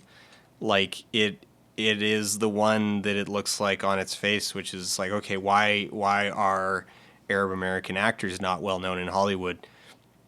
Racism. That Yeah. that Hollywood is actually a pretty, excuse me, it's actually a pretty racist place, and they love them their stereotypes, and it goes all the way down to screenwriters or script writers and script readers, that they're looking for a certain thing, and the movies that they're writing and the movies that they're buying, and thus the movies that they're making are ones that just don't have non don't have parts that aren't bodega owner, taxi driver, or terrorist. I also And think then the casting directors also, that it's like, oh, you come in as an Arab American, it's like, hey, I'm playing for the lead, and they're like, oh, well, we have this other part. His name's Ahmed. Do you feel comfortable holding an AK? And it's like, I'm yeah. what? I think so. My most cynical, but also cynically logical answer to when will they start getting other roles will be when we have a new scapegoat. When we have a new, easily identifiable, um, like big baddie to like if you look at before, this was the stereotype that gets used all the time. We have this like Nazis and Russians were the bad guys in everything. Um like any of the larger things anyway. Um so I'm going to be a little less cynical, and say that it'll change when we put enough pressure on them. oh yeah, like And like I said, that's like my most cynical, like cynically logical is like, okay, well, when we have someone else to blame crap on, then we'll be okay with letting people have broader opportunities. But I think that the wheel of progress has been a turning. It's been moving a lot faster in the past few years than it has in the past couple decades. And I, I'm sure that our current political landscape is putting a bit of friction on the spinning of said wheel, but I don't think it's going to stop it, and I hope that it will continue to pick up speed. yeah, Um, just for chat, Dean Morgan brings up a point that was actually something I was immediately thinking about, was true lies. That Arab right. terrorist characters existed before 9/11. That like going back decades, those three roles that I listed, taxi driver, bodega owner, and terrorist, have been the three acceptable roles for Arab actors for decades, for ever, ever. It's true. It's true. This is not a post 9/11 phenomenon. This is just a phenomenon that 9/11 has calcified. Yeah, it's If it's it's anything, solidified now it and it's like, oh, brought it more forward. yeah. If anything, it's now you don't even get offered bodega owner or taxi driver. I am happy that we have seen, um I mean, as much as we've been ragging on Disney, and as much as it is just as equally a sound financial decision for them, and so we shouldn't just trust that it's all in the goodness of their hearts. I am pleased with the steps forward that have been made, both with the diversification of some superheroiness and also main characters in recent Star Wars films. Um like I said, take it with some salt greens there. It's it's good financial decisions for them. You know, they're not just doing this because like, oh, well, we want to make sure that it's like you want to make sure that because we told you that's what we want, and you're going too slow for us, but it's faster than we've gotten for a while, so we'll take it. Somewhat Um, good point for chat. You got to keep your Millers straight. You got your George Miller, who is a talented asshole filmmaker. You've got Frank Miller, who oh God, is oh God. eccentric comic book person, and you have Mark Millar, who is also a comic book person and a huge racist and shockingly Slippery slope of sexist. Millers. So you got your Miller grade. The Miller grade. Are you gonna start rating films on the Miller grade now? No, I no. hope. I mean, if we did, well, actually, you know what? You know what? Maybe we could. We could have Fury Road at one end, and we could have Wanted at the other. It's a great scale. I think this, you guys, from now on, we will be rating all No, films. sorry, actually, not Wanted on the other end. Well, maybe Wanted, but Wanted. Wanted's a probably game. Kick-Ass 2. We might go with Kick-Ass 2 as the other end. William Barry, apparently a Scottish follower, says, "On behalf of Scotland, I apologize for Mark Millar." Yeah. Frank is indeed also a massive sexist and kind of a fascist. So the distribution here, it's not, we don't have a good midpoint. It really is a bit more of a logarithmic curve. Um, or I guess it would be exponential because it stays poor for a while and then kind of shoots up at the It's just a at the end. pew. Yeah. It's like a magical explosion. Yeah, Frank Miller is no Mark Millar, but he ain't exactly great on his own. Like I feel the real difference between Frank and Mark is that Frank's older work is defensible on artistic grounds. So yeah, That's one of those like one of those questions of where do you draw the line between artist and art, etc., etc. And that it is personal. yeah, Okay, yeah. so um I'm just gonna go down. I'm just gonna go down the list from now on. So we may like jump around a little bit. But J Stein 423 asked on Twitter, "Do you think the new Blade Runner innovated anything in terms of the art of filmmaking? If so, what and how?" Innovated. Innovated is always kind of a challenging word. Um, mm, You think it's too hard? I feel like your answer is no. Like I feel like you're trying to think of no. something that was an innovation. I mean, I think it's in too much of a comfort spot with regard to genre and tone and technology to really be innovative, but it is a refinement to a great degree. This I know is a theme that's come up a couple times in these sorts of chats where we've talked about how it's like, that the last 10 years have not really been advancing the art as much as they've been perfecting. That there's been very few movies that have come out in the last 10 years that I would really point to as being like, seminal films that people are going to point to as starting something, and it's a lot more of just people kind of perfecting the craft and perfecting things that were started earlier. Unless you're James Cameron and you invent just an entire whole new thing just to film your movie about Just your yeah, remake of Ferngully. about the remake of Ferngully. Yeah.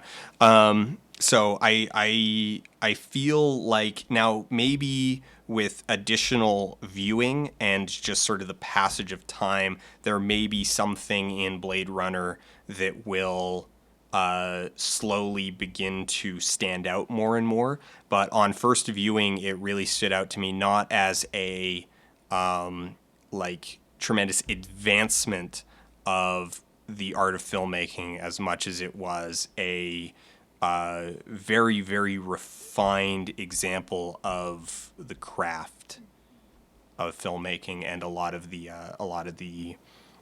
trends that we've seen. I mean, and I guess in a lot of ways, like where it kind of feels freshest is that the stuff that it is doing and the stuff that it's calling on. Like, I mean, really, the entire genre of cyberpunk is something that hasn't been super common and super popular for a while now. I mean, and that's actually kind of working to its detriment. You know, we're 17 years past the Matrix.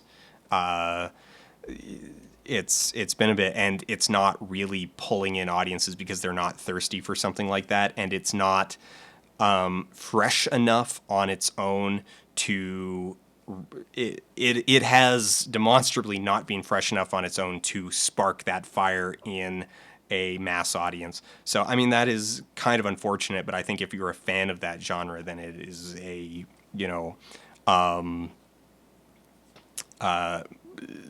don't want to say masterpiece work, but it is a master work in the in kind of the genre and technique. I mean, a lot of that really comes down to, like, you look at it, the people who worked on it, you know, they are established craftspeople, and the thing is that it's like, okay, the cinematographer Roger Deakins, like, he just kind of keeps one-upping himself every time, but it's just sort of this slow, like, he just keeps getting better and better, and he's already kind of, you know, amazing at what he does.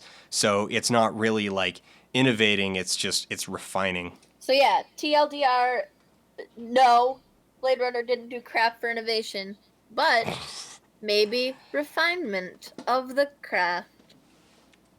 Lauren Cates asks, how common in movies is multi-camera versus single camera and multiple takes for coverage of multiple angles or actors? I guess those. So, like, which do you think is more common? Maybe based on your experience or kind of what you know about things. These days, multi-camera is pretty it more much the economical? standard. Yeah, because you're not dealing with film anymore, so they'll almost always be rolling like two cameras, even just for no particularly really good reason. That said, there are still a lot of single camera stuff. There is still a lot of single camera stuff out there and being shot, but on the whole, like, there is probably not a movie that you've seen in theaters in the last 5 years that didn't have at least 50% of it shot on two cameras. And if you're watching, like, and if you're particularly watching like comedies, you have probably not watched a comedy in a decade that wasn't shot on two cameras, on at least two cameras. That is interesting. That is an interesting question that I would not have. I don't think I would have brought that up on my own. But yeah, that is a new, not a new trend, but like a definite trend of modern filmmaking, in the same way that super super short shots are. Like, if you look at kind of film history, if you look at older films, just look at how much longer all of these shots were. Um, we've gotten to the point where single shots in a scene can be like milliseconds or like seconds long, instead of like, even a maybe a decade ago, the standard shot length was what, like 8 seconds or something like that. Oh, Um, it was I don't months, remember. actually. I haven't looked at those numbers in a while. I know Yeah, that I know that they're floating out there. in the past decade or so, like, we got down to like 5-6 seconds being the kind of standard shot length of each shot, and even that seems super long now sometimes. Um, so so yeah, so shot length, interesting trend also. Multi-camera shooting of things. Um, Yeah, so multi-camera, like, it for action scenes in particular. I mean, and part of this comes down to, so action scenes are kind of a no duh. You're going to set up multiple cameras because it's like, okay, we can only blow up the car once. So we can need to only get all afford of, to.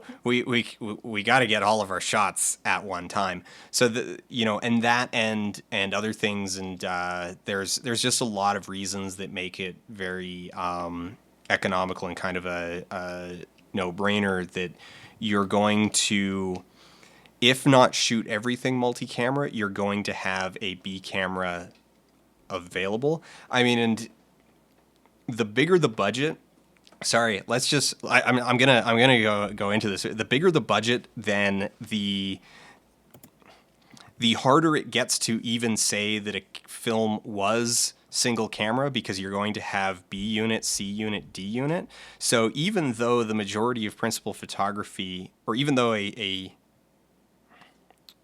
what's so Tarantino only uses one camera for his principal photography, but he still has a B and C unit running around doing stuff. And so it's like, is it now a single camera shoot? Like, because you have a B cam and a C cam, you have three cameras, but they're not working on dialogue scenes. They're busy doing other stuff while main unit is going. So does that count? And yeah. So is it necessarily going to be every dialogue scene is one camera per actor? Not necessarily. I don't know. It gets complicated. Like the bigger a film gets, the weirder it gets, and the less easy it is to say it is even one kind of a thing. Yeah. Okay. So this one just came up, so I'm gonna bump it to the top. And then we'll keep going down the list, but I thought this was an interesting topic we haven't touched on. So, Paige, Page, asked, I'm shooting an indie film with help from friends, etc. 80% of filming is done, but one person is consistently unavailable to shoot the last few scenes. What should I do? Do I just replace the actor? Do I wait for their schedule to clear up? Question mark. Are So they only in those scenes, this or are they in previous scenes? I assume Because that if they they're would have only already in had to those, have been in previous scenes, or they wouldn't be worried about it. um, I guess. I mean, unless it's like they're a friend and you're like, oh, I don't wanna Well, no, burn a because they friendship also by asked, recasting them. should I replace? Well, okay, they did just ask, should I replace the actor? Not should I replace and reshoot? Paige, you're still here. I would say, I don't know. At that point, I would say rehire, like hire, yeah, replace them. Like if it's it, because the longer it drags out, the harder and the more everyone else is going to drift apart. And if it's going to take another 3 months before that person is willing to be like, oh yeah, oh, they're the main actor. Oh, Mm. um, Well, here's so this is part of why I picked this to be bumped, was not just its immediacy, if we're going with uh our journalistic values, but so this is one of the dangers of being a independent or smaller filmmaker, or making your own shit. yeah, um Working with friends is really hard. yeah. So It I sounds can easy speak to until that. you do it. Yeah, and I know Dan can, so this is part of why I wanted to grab this, because it allows us to talk about this larger topic that I don't think we've talked about a whole lot on stream, as far as like the challenges of making your own shit. Because I know in our Yeah. last filmmaking Q&A we talked a lot about, hey, how do you get the motivation, and how do you get stuff done, and how do you afford these things, and how do you balance other jobs but also doing what you love, etc. This is something that we haven't really talked about, so let's talk about that for a little bit. Dan, do you want to take the rambling floor about how tough it is, A, to work with friends, and B, like how you get stuff made when you're asking other people to work on your passion projects? or asking other people to make your passion project also their passion project? Yeah. I don't even know. I don't even know how you get stuff made. You just you either It's do magic. it. It's kind of magic, you know. I'm still hung up on this specific case of like, okay, what do you do if No, yeah, the let's talk about that too. if the main actor is unwilling to clear their schedule enough to like shoot the final stuff? Like, how do you work around that? I would actually this may sound like heartless advice that will actually undercut the quality of the finished product. I I would actually say rewrite and recast. And it's going to be crap. Like it's not it's this is sorry, I'm going to back up one more step. I'm going to say offer an ultimatum to the person, be like, hey, look, I need this done. Like, we need to finish this by, January. We need to have this done by January. Otherwise, it's all just going to fall apart. And if the person isn't willing to play ball, then like if you give them a deadline that they then need to respond to, then you know whether or not they're actually willing to play with you or not. And now, once you have that answer, you now know if you're looking at drastic measures or not finishing at all. Because now you can make a choice. If you know they're not going to play ball, you can choose, all right, is the project dead, or do we make a drastic choice that may not be the best choice but is otherwise our only choice? And then you can go from there. And if your options at that point are abandon the project or finish it in a substandard way, I would say finish it, because if we're 100% honest, you're probably not going to be selling this at Sundance. It's going to be a learning experience. It's going to be maybe a thing that you enjoy, a thing that you show to friends and family. Maybe you put it out there on YouTube. Maybe it gets some attention. Maybe like whatever. Like a bunch of things can happen, but none of those things are going to happen if the project gets abandoned. Also, if the project gets abandoned, it learn dies. Things by finishing things. Yeah. You learn things through process, but you learn a large percentage of things by finishing things. Yeah. You've already learned one important lesson, which is how hard it is to work with friends. So this goes back to something that we've harped on a lot in past things, is that having a bad finished project is superior to having unfinished stuff.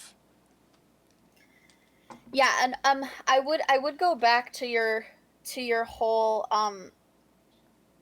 like ultimatum plan of action, and add that part of this also may be that I don't know the whole story. I don't know how assertive you've been with this friend, or how cautious you've been of being assertive because they are your friends.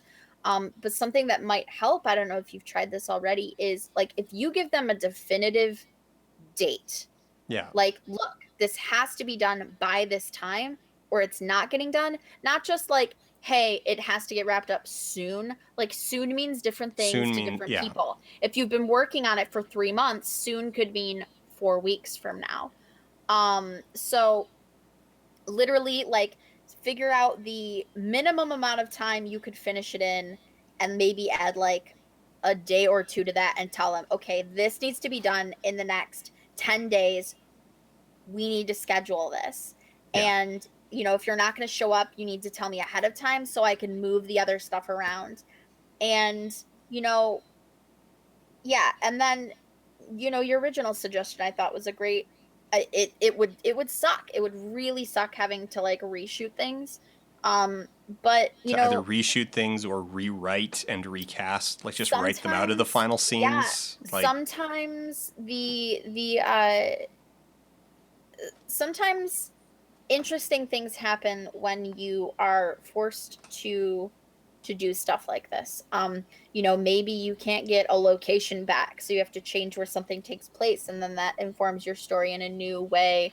Yeah. Like those sorts of like And these kinds of hard decisions, most movies that are awful are a result of these kinds of of chains of these kind of decisions. Like, oh, the lead actor disappeared after a week, like they quit, or hey, somebody deleted all the footage and we Exactly. can't get the strip club back. What do we do? It's like, well, that scene now takes place in my garage. Yeah. So, yeah, that's I guess that's the short helpful answer, as helpful as we can be with the amount of information we have for that specific thing.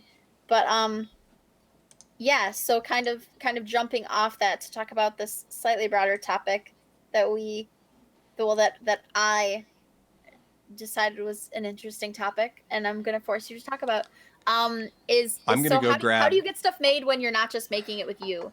You know, if your aim is not to be an edutainment YouTube creator, but you want to make short 5-minute films on YouTube instead, where you are working with multiple people, whether that's with even just one actor, a one person show, or maybe you're shooting someone else's script, or you Yeah, have it's it just you but you also have a composer, like people talk about management is talk about that. a huge skill that some people are naturally good at and everybody else needs to learn.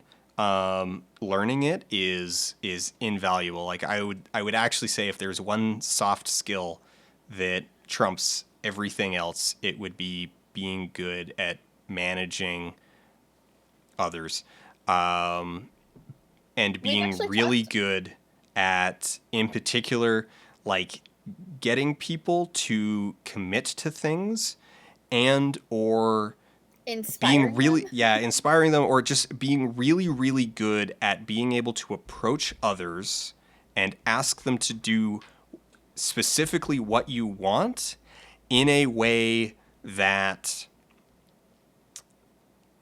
doesn't come with a whole bunch of like hangups. I don't know how to kind of like, I don't know if that's a I'm great way gonna of saying it. I'm gonna That you call want to I'm be gonna able to no you I was gonna say I need to get this out. I need to no get go this do out. it do it do it. That you need to, like, being able to approach your buddies and be like, "Hey, I've got this thing that's going on. I'd like you to be involved. If you can't be involved, that's cool. I still like you. I still want to hang out with you, but I will also need to move on and find someone else who is able to do this thing for me and who is able and willing and has the time to do this thing for me." Being able to, you know, effectively manage those kinds of conversations, and then the other side of that conversation where if somebody signs on and then isn't pulling their weight, being able to go like, "Hey man, I really like you, you're a cool dude, I want to hang out with you, I like being your friend, you're fired." You know, and they go, "Oh man, thank God, I was worried that I wasn't pulling my weight. Yeah, you know, yeah, this is fair to you, man. Like, is there anything else I can do on the project?" And it's like, "Yeah, you can, you know, hey, come be a PA, help, hang out, whatever, We're whenever like, you got no, you time." can go somewhere I don't have to rely on you at all because you've been bad at being reliable. You know, like whatever, being able to manage those kinds, that dimension of projects is worth more than money. So yeah. Yeah, that's a really really important skill to develop. Two two related things, we've talked about this before, in reference to you know, you had talked about some people you had encountered on various types of film sets, like the different kinds of like heads of departments and things, where you can tell that the types of people that get promoted because they have um the artistic, so this is an industry um that you're going to have a lot of people who don't have the people management skills move up ladders because they have the creative skills. Um, and those don't always come hand in hand. And so you'll end up with people who don't have people management skills but got to where they are because they were really good at the other aspects of their job.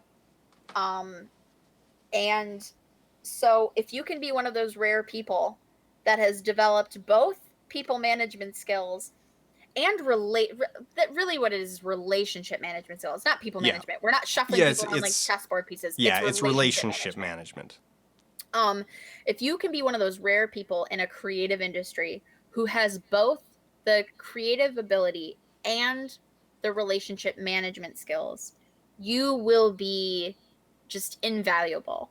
In fact, if you can develop more relationship management skills than you have talent or creative skill training, you will be able to get on an equal playing field. You would have the ability to get on an equal playing field, not necessarily the opportunity, obviously, because of how the industry is organized, but Yeah.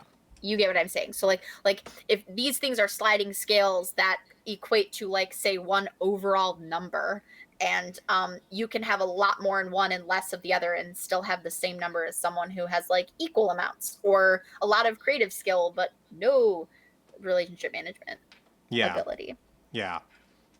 So yeah, like I've asking got people a to story work with there them. that I'm itching to share, but I shouldn't share it yet. I should give it some more time. All right, you give it some more time. I should give it another couple of months before I pull out that story. Yeah, of course, you should wait. It needs a bit more buffer between happening and For sure. Yeah. I'm pretty sure I already know, like, mostly what you're gonna say anyway. So Yeah. it's Here, you but do. yeah, so I'm gonna go refill my drink real quick and cool. maybe see if Amy is willing to Oh, cuddle. little Amy wants to come cuddle on the Well, stream maybe and I'm show gonna people. check. I'm gonna Yeah, check. she's cute. I'm gonna see Amy She's and gonna. see if she's Ooh, do you have see what Dr. she's up Pepper? to. It's good. That's cool. It's gonna get some Dr. Pepper. That's fine. Okay, guys. Just wait. I'm just waiting. Okay, he's gone. All right, everybody. This is, if you've never been here before, or if you haven't, this is the recap. So this is Crystal Dan question time with Crystal. Crystal's known Dan for like more than a decade. So if you have any questions about Dan, now is the time. Quick, go. Everybody ask questions about Dan. Crystal, who's known Dan forever, will answer the Dan questions. Dan is yes, Dan is a super warrior and also anti-fascist. Like I don't know. I don't know if you Dan is not a cat. Dan is a river otter. We've been over this, you guys. Come on now. If he had a kigurumi, it would be the river otter kigurumi. Dan's favorite Disney character is the the raccoon from Pocahontas. It's not really a raccoon from Pocahontas. Dan is not the snowman killer. Dan would not be caught dead forcing himself into a childlike demeanor and type of script. That's just way too much for Dan. Dan could have saved her. He did have all of the clues. Oh, hi Dan, how are you? Did you get your Dr. Pepper? I did. That's cool. And Amy That's nice. is where's Amy? Come here. She's sitting behind the camera right now, actually, watching me. So we'll see if she's willing to come over. I think she might be in mischief mode, so Okay, so here's the thing. We have a couple little like disparate questions, but I feel like we're kind of hitting a not a wall, but like we're sort of hitting a wind down moment, I feel like. So several people have asked questions for us to weigh in on the not related to the snowman, the snowball effect that the Weinstein scandal. It's not really a scandal if it's like kind of obvious, right? I guess. yeah, Like, I don't know what to call it. The one, let's just say situation for now. The As situation. the single most generic word. Yeah, that let's do that, and then I've got one more for wrapping up. So let's talk about the hard thing, and then we can talk about a fun thing before we abandon everyone to their late night Friday night activities, because obviously everyone has hot Friday night plans. We're not all just sitting inside on a Friday night talking about movies. We're gonna I can't even commit to that. I'm sorry. I love you all. Thank you for What are we being talking here. about? We're nerds. What Weinstein's situation? How the dam broke. How the Yeah, dam has broken. that is yes. The one of the most compelling theories that I've seen recently in regards to that is that what we are seeing is a backlash to the Trump White House, that having a man who is so flagrantly amoral in such a position of power has created a deep societal resentment towards powerful men who are scumbags, and that has put us in a position where we're actually, despite the fact that many of these situations have been known. Okay, she's just gonna pull tape off the wall. That many of these men have been like known predators for years, if not decades. That we are societally primed with anger and looking for justice as a direct reaction to Trump being in the White House, and that it's too far. We have been pushed too far, and now it's like, no, screw you. I am tired. I am tired of ugly, fat, gross, predatory white men getting away with this stuff. And yeah, and so that's why it is all coming down so very, very fast. Yeah. I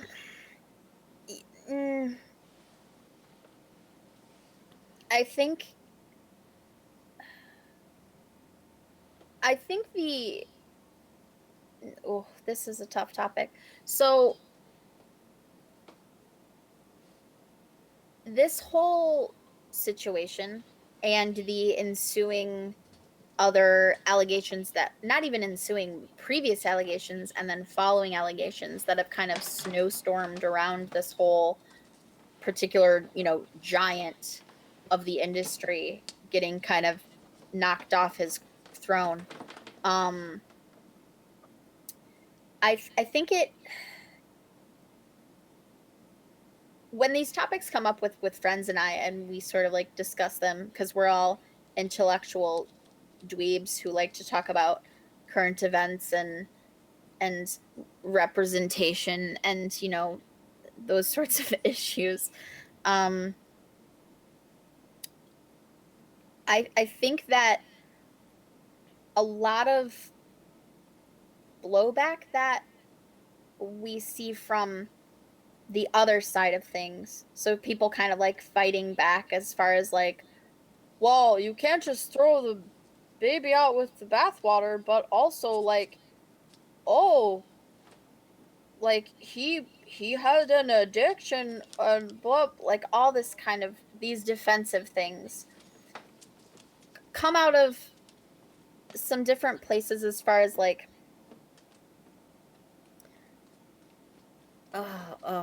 okay, the way, particularly in America, the way that we deal with criminal sexual acts is crappy in and of itself, and I think some of the blowback is a fear of like, well, what if I'm falsely accused, and or what if I do this without knowing it, because we have made a lot of progress towards broadening the definition of rape and or just skeevy behavior in general. People, okay, when I say people, generally, obviously, we're talking about cis, het, white, usually rich or upper middle class men, usually, are afraid of having their entire lives ruined because of a mistake or not realizing that they were raping someone, I guess, question mark. I think that a lot of this, obviously, it comes back to, and so clearly I'm using the Weinstein thing as a Also, jumping point here, but I'll swing I'm back just gonna around. pause real quick because I just Yeah, yes. noticed something going on. Step back history. I've met him in person, and he's a really lovely guy. He, I mean, he's a little big. He's a big guy. That, you know, that's just a fact. But he's a really lovely guy. He's a great guy to talk to. He's a really nice guy to hang out with. We had a lot of great conversations at VidCon. Super fun to like just chat with. Knows his stuff. Like, great conversations about history and fun, passionate, caring, nice guy. He is far from ugly. He is far from unpleasant. He is far from gross. So just be nice to yourself, man. You're a good guy. You're a good Oh. guy. Yeah, let's not. Like, okay, so no. Oh, that makes my heart have a sad. Be nice to yourself, people. Like you know. God, okay, so I was tangenting, but point being, Weinstein's gross, and he deserves everything coming to him, and the difference between someone not being educated on their behavior and obviously knowing that they did something wrong is hiding it and having a history of it with absolutely zero remorse. And the fact that remorse is only shown when they are caught or finally reported on. Yeah. Like therein lies the difference. So if you have this this is why I was going on a semi tangent, is because I think we've talked about this before, as far as like arming ourselves with ways to have these discussions with people in our lives who maybe aren't as enlightened as the awesome Dan Foldy community is. Mm-hmm. In this smartsy philosophical space we've created for ourselves about movies and social justice topics.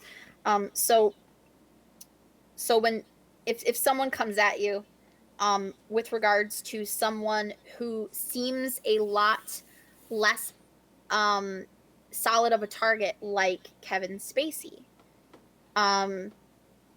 where you're going to have a lot of people wanting to defend Kevin Spacey and insist that he's either not as bad as Weinstein, or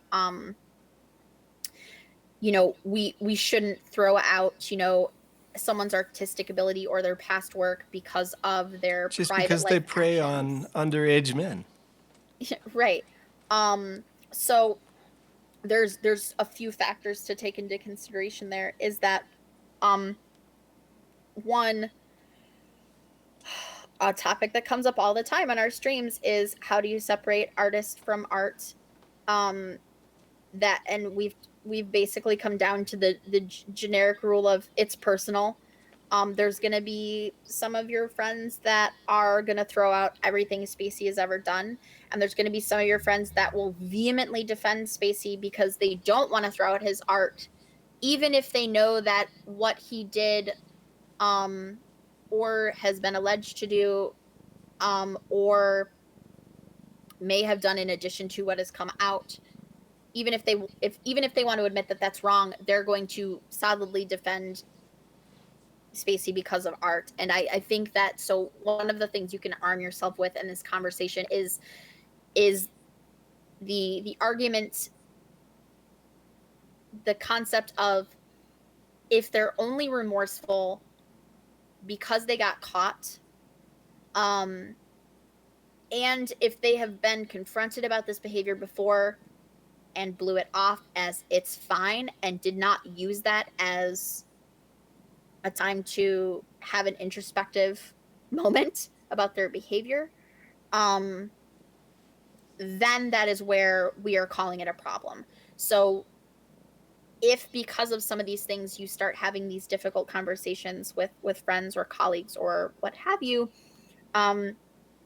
remember that this is not about just a one-time thing. This is not about, it's not even about it being a multiple time thing on accident. It's about knowingly doing something that is bad because they hid it and not having any remorse, and not not trying to introspect or change that behavior from then on. Mm-hmm. So so so yeah, I guess that's something to aim yourself with in these conversations. Um overall views, like TLDR, Dan, as like you said it too, like bad, no, do not like, but also agree with bye bye, you don't get a company. um I guess that's a good wrap up. Final thoughts on this situation as we've decided, because it's not scandal. I mean, it's Yeah. scandalous, but it's not a scandal. Yeah. Let's move on. Yeah, I feel like it needed to be addressed because people were gonna keep asking about it. But yeah, let us not dwell. Um, someone with a Cyrillic name that I am not sure if it is Russian or not, so I'm not even gonna try to pronounce the Cyrillic letters because I'll probably say them all as the wrong words. But it is English pronounced Apkenye Epnyendib. Um, asked what your favorite movies of the year so far are. I'm actually trying to learn some Russian, so I have been trying to learn how to pronounce Cyrillic letters, but I only recently found out that the Cyrillic letters are pronounced differently depending on which language is using the Cyrillic alphabet. So, yeah, I hope good natured razz on my inability to read Cyrillic. I hope no one found that offensive. I'm thinking about. I'm thinking about what I've seen. I'm thinking about what I've seen this year so far. Um, uh, I liked Dunkirk. Oh, you did? I liked Dunkirk. Yeah, I really liked Blade Runner. Um, oh, I'm having a hard time remembering I mean, remembering admit the it. year out of hand. Admit that you liked Book of Henry.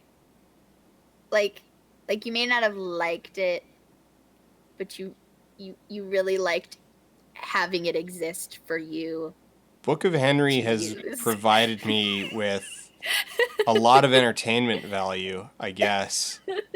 Not in any way that it ever intended. I mean, entertainment value is entertainment value, I guess. Um, Did you pay to rent it, or did you rent it from the Red Box, or did you gave them your theater money and then oh, Book of Henry, I refused? went and saw on opening day. Like Oh no. I changed my plans around and went to the one like I drove um like 35 minutes to the other side of the city to go to the one theater that was playing it. Oh. And then I bought it on Blu-ray Oh my to god, you did? I needed to see the I needed to see the Dan! extra I needed to see the bonus features. Like like in the script I reference, like I tell you what, like knowing how much of a train wreck the thing is, watching their like behind the scenes and their like making of featurettes where they're like, yeah, man, like we really needed to we were looking at the script and it was like, oh yeah, this is gonna be such a challenge. It's gonna be so great. Like it's gonna be a real challenge. Like looking, this is a very tonally challenging film, and you're just sitting there like, Jesus, these guys, they think they nailed it. They They really thought it was they smashed knew it it. was a problem, but they figured that this was just a it was just challenging and not a like insurmountable fatal flaw in the like core in the core concept of the movie. Oh my god. So yeah, there's that. Here, I need to pull up a list. I've watched too many movies this year, and it's hard to remember like what actually came out. You should do better at I'm just keeping gonna pull track. up like Box Office Mojo. I'm gonna list some of mine. So I did Halloween movie month-a-thon, and that was good. So some great movies I saw this year were Hocus Pocus. Um, if you've never seen the live action Casper, you should check that out. Um, Get Out holds up on reviewings even after you know all the horrifying bits of the ending. Still phenomenal. Still great. Um Oh, what else did I? Oh, I just watched, so the totally unrelated. I watched a movie that came out last year called Opening Night. It was on Netflix and it caught my eye as recommended for who knows what. But it is a backstage behind the scenes film surrounding a Broadway musical called One Hit Wonderland, which is um a I've seen parody it. of yeah, it's a parody of all the jukebox musicals happening on Broadway. Yeah, Um I saw it at a dinner theater. it it was actually like I enjoyed it as a theater person, so if you like theater, I think you will like it. But it also has some major tone issues in the writing that are made very clear in like the entire third act, but at the Did beginning you're left waffling. did you watch a version that actually has a story? Um like The version I like saw was basically just a like it had just the most threadbare. oh yeah, Uh, no, it does. It does. I mean, it Um also I guess I saw it at dinner theater, so it was stripped even further back where like the actors really just came out and like would occasionally like it was very oh what's that old sketch. Wait, so was it like a shadow cast? Hmm. Was it a shadow cast? No. Wait, what do you No, mean wait, shadow cast? like they were playing the film and then the people came out and acted out in front of it like Rocky Horror? No. No, are you talking about like you saw a performance of One Hit Wonderland the musical? Yes. Okay, no, that doesn't actually exist. So somebody inferred that from Okay. this movie. Okay, well then no, because this was like a decade ago. So it sounds like instead what I saw was a threadbare musical called One Hit Called One Hit Wonderland Wonderland. that is basically the exact same premise. That it's just Okay. a that it is basically just a jukebox musical No, of it is. old one hit It is wonders. a jukebox musical of old one hit wonders. It is, and that is what it is in the movie too. But the movie follows the stage manager of the Broadway produced One Hit Wonderland musical. So it is Topher Grace as the stage manager, and it's actually fairly entertaining if you're a theater person because it does a pretty good job at um hyperbolizing and actually showing the insanity that goes around backstage on a stage play. But So but yeah, someone said like I'm sorry, I gotta back go up to go. Book of Henry here. Book of Henry did not have a goal as a deconstruction. It didn't because like and it started to the defense of it's a deconstruction is starting to irritate me in regards to things. Too many people are citing it's like I think something was trying to be a deconstruction when it's not when things aren't deconstructions because the whole thing about a deconstruction is that it deconstructions take a premise and peel it back to its base absurdity. You know, it's effectively just a very specific kind of parody that is less mocking. Like American Dreams with the Z, Yeah. like breaking down American Idol type shows.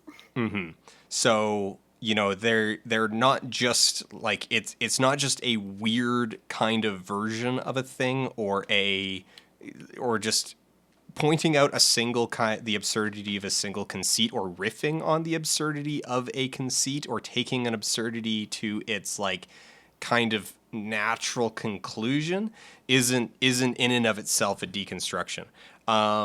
And so Book of Henry is it's not a deconstruction. And also the problem and how you can kind of tell that it's not a deconstruction is that it's not just that Henry isn't indicated to be unreliable, because he's not unreliable. The problem isn't that Henry is unreliable. The problem is only that Henry is perhaps a little bit narrow-sighted, that he's looking at things from the perspective, from the sort of black and white perspective of a child. He is diegetically correct.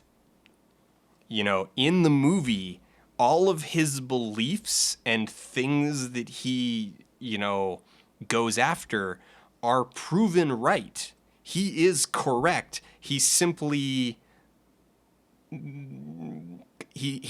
comes up with the wrong way of dealing with it, because he as a child doesn't have access to the same resources that an adult would. And so the only thing it kind of shows is this, and it does not do an effective job of kind of hammering this home, is that Henry has a bit of that as a child he lacks perhaps the imagination of what an adult can achieve, because people are going to take them seriously. But it never actually puts it in that context, because before they can even start to address the disconnect between Henry's plan and what his mom is actually capable of as an adult, Glenn shoots himself and it's all moot. So yeah, no, Book of Henry is actually, like, it's not a deconstruction. It's just, that's just their twist. Their one twist is that she doesn't go through with it. And that's only a twist to, it's really bad. It's really bad. But you know what? I haven't seen it. But It's I a twist feel on like the it can't audience's be part, as because they're just bad saying as like, oh, Radio you thought we Fire. might have actually gone through with it. That's the gotcha in there, is they're playing against the audience, and the audience sitting there being like, wait, are they really, is this really going to happen? And so, yeah, but the twist is not that Henry was in fact wrong all along. The twist is just that, oh, you got suckered into emotionally investing in a bad plan.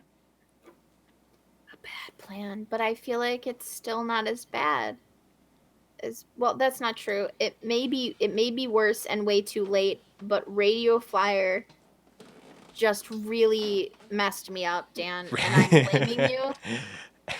That movie is horrifying. It's one of the worst movies I've seen Oh in several boy, I years. can't wait to talk more about Radio Flyer in the future. I just, you guys, Do you want to don't spoil a understand. 30-year-old movie for people?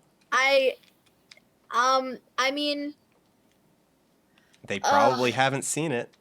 I have to say that I am feeling it both ways at the moment, because I heard nothing about it and went into it blind and was just, wow.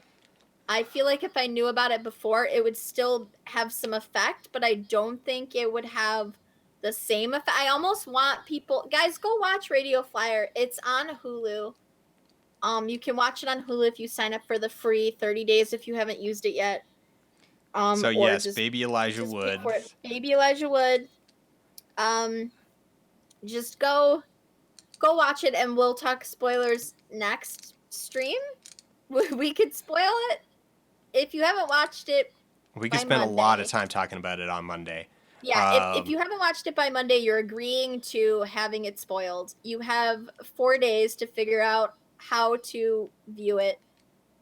And that's Radio Flyer, like the wagon Like brand. the wagon. It is Wagon tie-in. it is in fact a tie-in, like it is a licensed. Okay. It so is, all right, and all right. They let it happen. You think the Emoji Movie is absurd. You think the Emoji Movie is absurd, and it is, because it's like, how do we do a tie-in with Unicode symbols? I don't know. Let's figure it out. You think Pixels is weird and absurd as far as like how far has brand based movie development gone? Well, let me tell you about the early 90s. The last time they tried this, because this comes up every now and then. Usually about every 20 years, someone goes, "Hey, I think it's time we can finally get away with just turning brands into movies." And the last time they tried this was the early 90s, and one of the first brands to like really jump on this boat was the wagon manufacturer Radio Flyer. So they came up with this idea, "Hey, let's take our wagon and turn it into a movie." And Mother of God, the movie that they got. I don't think that Radio Flyer commissioned this. I think they just allowed it to happen through some freak accident of oversight. Someone at Radio Flyer was not paying attention I don't know. to the approval script that came through their office. I don't know if it started. I doubt it. You're right. I doubt it started in Radio Flyer. I think it probably started as someone being like, "Hey, I bet we can turn." It's like, you know, they had a script and it's like, "You know how I bet we can get this made? I bet we could turn it into a movie about a wagon. We could turn Radio Flyer. We could turn wagons into a movie." And that these two ideas, like this existing script and let's turn a wagon into a movie, just got merged into one. I mean, that's actually how most of these brand as movies happen in the first place. Is that somebody, is like, "Hey, we want to turn our brand. We want a movie about." About Twinkies, and someone goes and finds a script and just converts it. I wonder if Radio Flyer though was the beginning of like, hey, no, that's not true, because the whole IBM thing was before that, right? Yeah, that was way earlier. I was gonna say, like, I wonder if Radio Flyer just started like this huge downturn of like, hey, from now on, if you're gonna use it, we need to have like full approval of you using our name. Like, because they not only do they name drop it, like, they use a Radio Flyer wagon, you guys. Like, it's not like they just were, like, gonna call it this and claim it's not the copyright thing. Just gonna do and then it's just gonna be a red wagon. But it's an actual, oh, God, I can't Radio even Flyer is a articulate. 4.8 out of 5? Is that right? I cannot articulate this. Radio Flyer, the movie. You guys, it's just, I can't even articulate it. If everybody could just, you guys just. No, it's I don't. Okay, just let it. Google's telling me it has a 6.9 out of 10 on IMDb, a 32% on Rotten Tomatoes, and a 2 out of 5 on Common Sense Media, and an 87% among Google users. However, I'm going to contest that in that of Google users, like the only people who, like, given the age of this movie, the only people who are going to have rated it on Google are going to overwhelmingly be the like 13 people who actually saw it as children. Or no, not who saw it as children, who remember it fondly enough to be like, I'm gonna go give it a 7 out of 10 on Google. They were trying to build that fancy flying machine. That was cool. So was fun. on Google Play, it has a 4.8 out of 5. Okay, that makes even more sense in that the only people who went to it on Google Play are gonna be like, it's like, you know what movie I remember fondly from my childhood? Radio Flyer. That one's definitely a 5 out of 5. And then someone's like, whoa, I don't know about that. 4 out of 5. But yeah, like it is a wild trip. It is a wild trip. And we will talk about it more on Monday. You have 3 days. 3 days. You have about 3 days, little under 3 days. Watch this movie, find a way. If you have the ability to do the free 30 days still on Hulu, or you want to subscribe just steal to Hulu, it. or you are already... No, just steal it. Just steal it. Okay, yeah, but it is actually hard to find as a torrent also. So like, true. That is true. You can get it legitimately commercial free, for free, if you still have your trial available on Hulu, if you're within the States. If you're not, I'm not sure if it is, but give it a look. You guys just everybody suffer with me because it is awful and it hurt me. It hurt me and I need people to suffer with me. Misery loves company. I think we should be done now. I think everybody Yeah, should the go watch abstruse the movie. one is telling some of the behind the scenes stories about how Evans got 1.25, 1.25 million for the script and the director's chair. But then the studio saw the dailies, fired him, and replaced him with Richard Donner, like Oh my God. mid production. Yeah. You guys, No, just have to see honestly, it. like you have to see it. It is a wild trip. Actually, I would highly recommend watching the trailers. Watch the trailer before you watch the movie, just to put That'll yourself help. into the headspace of like, okay, what were they trying to sell this as, and then watch the movie. And yeah. Oh, Yeah. Cody Smith says, "Tell us about your Twitch?" Question. Um So I guess you do have a lot of new people who popped in for this one because it was film and not necessarily gaming. So give yourself a plug before we sign out. So yeah, the gaming streams have largely moved over to Twitch for a variety of complex reasons. Not the least of which is actually because YouTube has started giving me a lot of guff with the bitrate, which you may have actually noticed that this stream has been a little that the video for this stream has actually been a little choppy the whole way through. And yeah, because of that and a bunch of other reasons, the gaming streams are now on Twitch weekly, Mondays, 6 p.m. Mountain Time. Next up, I believe, is going to be Hellboy, The Science of Evil. And yeah, that'll be interesting. We have another host for that week. Yes. We do. Yeah, we're gonna. Yeah, Pushing Up Roses is gonna be joining us, and Woo. the link is Link it. here. And yeah, so the streams are being saved. I'm saving them on Twitch, and also I'm going to actually commit to getting the folding long plays channel properly sorted out, and so I'll be taking basically every stream as far back as I've got. So I think I still have even some of the old Call of Duty streams. I have the old Undertale streams, and obviously all of the newer stuff. I'm gonna get all of that onto that channel as a collected place on YouTube. Woo. And yeah. Get it. All right, everybody go watch Radio Fire and also get some sleep. Take care of yourself, self-care. Maybe take a bath. Do something nice for yourself this week. So what's gonna happen with Extra Life? I unfortunately some a last minute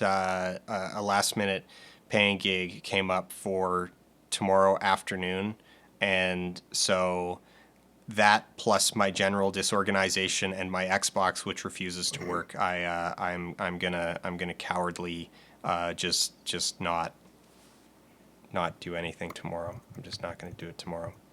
I've got too much else that needs to get done, and I'm a little bit sad because this was the year where I was like, I'm gonna actually like. Every year I tell myself that it's going to be the year where I actually like pay attention and do all the necessary prep work and hype work into putting on a good Extra Life stream, and then I forget about it, don't pay attention, this, that, whatever, and it all kind of falls apart. So that, Saddest unfortunately, day. I am sad. I am actually like really sad, and I feel like a bit of a failure because of that. No. But yeah. Dan, I will give you a long distance hug. No failure feels. Okay, everybody go before the stream gets really sad. Things are coming to an end. So yeah, Everything's so really no, sad. there isn't going to be a 24-hour two human stream starting Two at 6 humans. a.m. tomorrow morning. That's not gonna happen. Any advice on getting PS3 to stream properly? You need a capture card that takes a component, and you will need to pick up the component cable for the PS3. It will not. The only other option is to get lucky with a HDMI splitter that will strip DHCP but not break after a week and a half. So, yeah. You can now, if you really need HDMI in order to get into your capture card or whatever, then what you can do is pick up. It'll cost you about $80, or maybe it's 120. I can't remember. But you'll need to pick up a component to HDMI converter, so you're still coming out of the PS3 in analog component and then converting that into HDMI.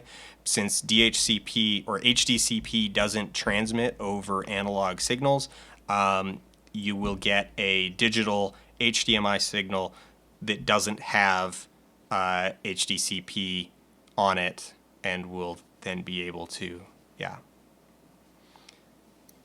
That was good advice, Dan. You did a good job. I'm really proud of you. You should be less sad now. I think you did a good. I just pat you. Nice. I don't know if you can hear me thumping on. Wait, what is? What is this, Toby? What's Sir? What?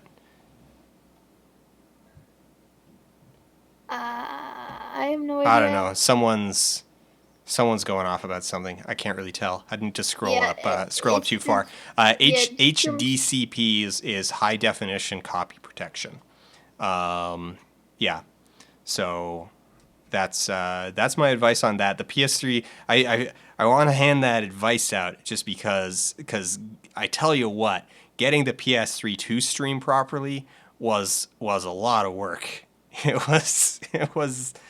It took a while. It took a while to get that one behaving properly, and I'm glad I did, because I've actually really enjoyed streaming PS3. I think you can all see off to the side here, for those of you who don't tune in to the gaming streams, you can see here off to the side what we call the Stack of Shame game, which is an extra credits plush, has been sitting on top of it, and it goes down. It actually goes down a ways. Yeah, so that's what we've gone through over the last. I think most of these have been over. Oh, when did we start? Because we started with Dante's Inferno. When did we do Dante's Inferno? Oh my god, jeez, I'd have to do like a Twitter fancy search to see the tweets.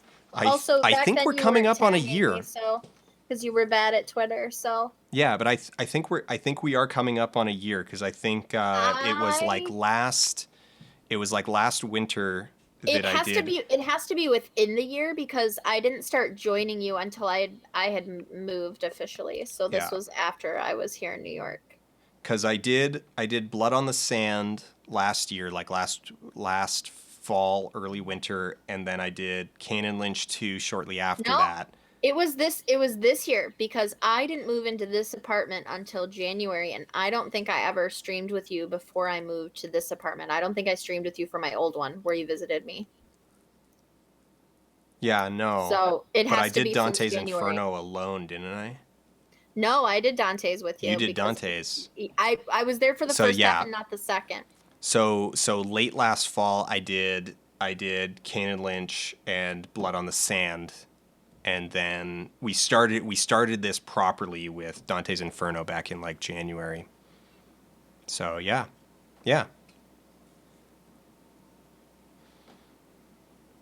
And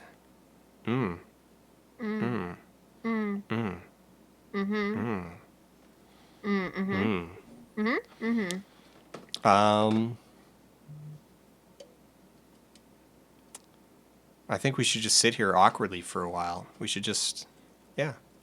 Okay, yeah, I'm cool with that. Does that sound good?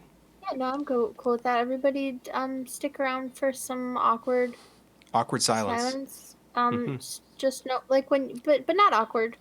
Just like Yeah, kind of awkward. we'll just sit here. I'll just start browsing Twitter or something. Yeah, like how when you're It'll just be sitting with your nice and friend in the silent. same room and you both forget that you haven't said anything for like 20 minutes, but then you're not sure like who should say something first. Neither of you want to say like the first dumb thing. We'll just do that. All right. Thank you, everybody, for coming out this evening. Thank you for submitting your questions. Thank you for participating in the chat. And I hope you all have a great weekend. I've heard Thor Ragnarok is really good. I haven't seen it yet. I'm planning on going either tomorrow or Monday, depending on how schedules line up. Like I said, tomorrow's looking kind of screwy with the afternoon thing. I need to check the schedule, so it might not be until Monday. I might not have an opinion on Ragnarok until Monday, but it's been well recommended. So maybe go see that this weekend. And other than that, yeah, just be cool. Be good people. But Be cool and be good people. Dan, you've been watching too many 90s movies. Fucking be cool. Be rad. Oh my god, go. Just hit end. Killing me. Good night, everybody. Say good night, Crystal. Night.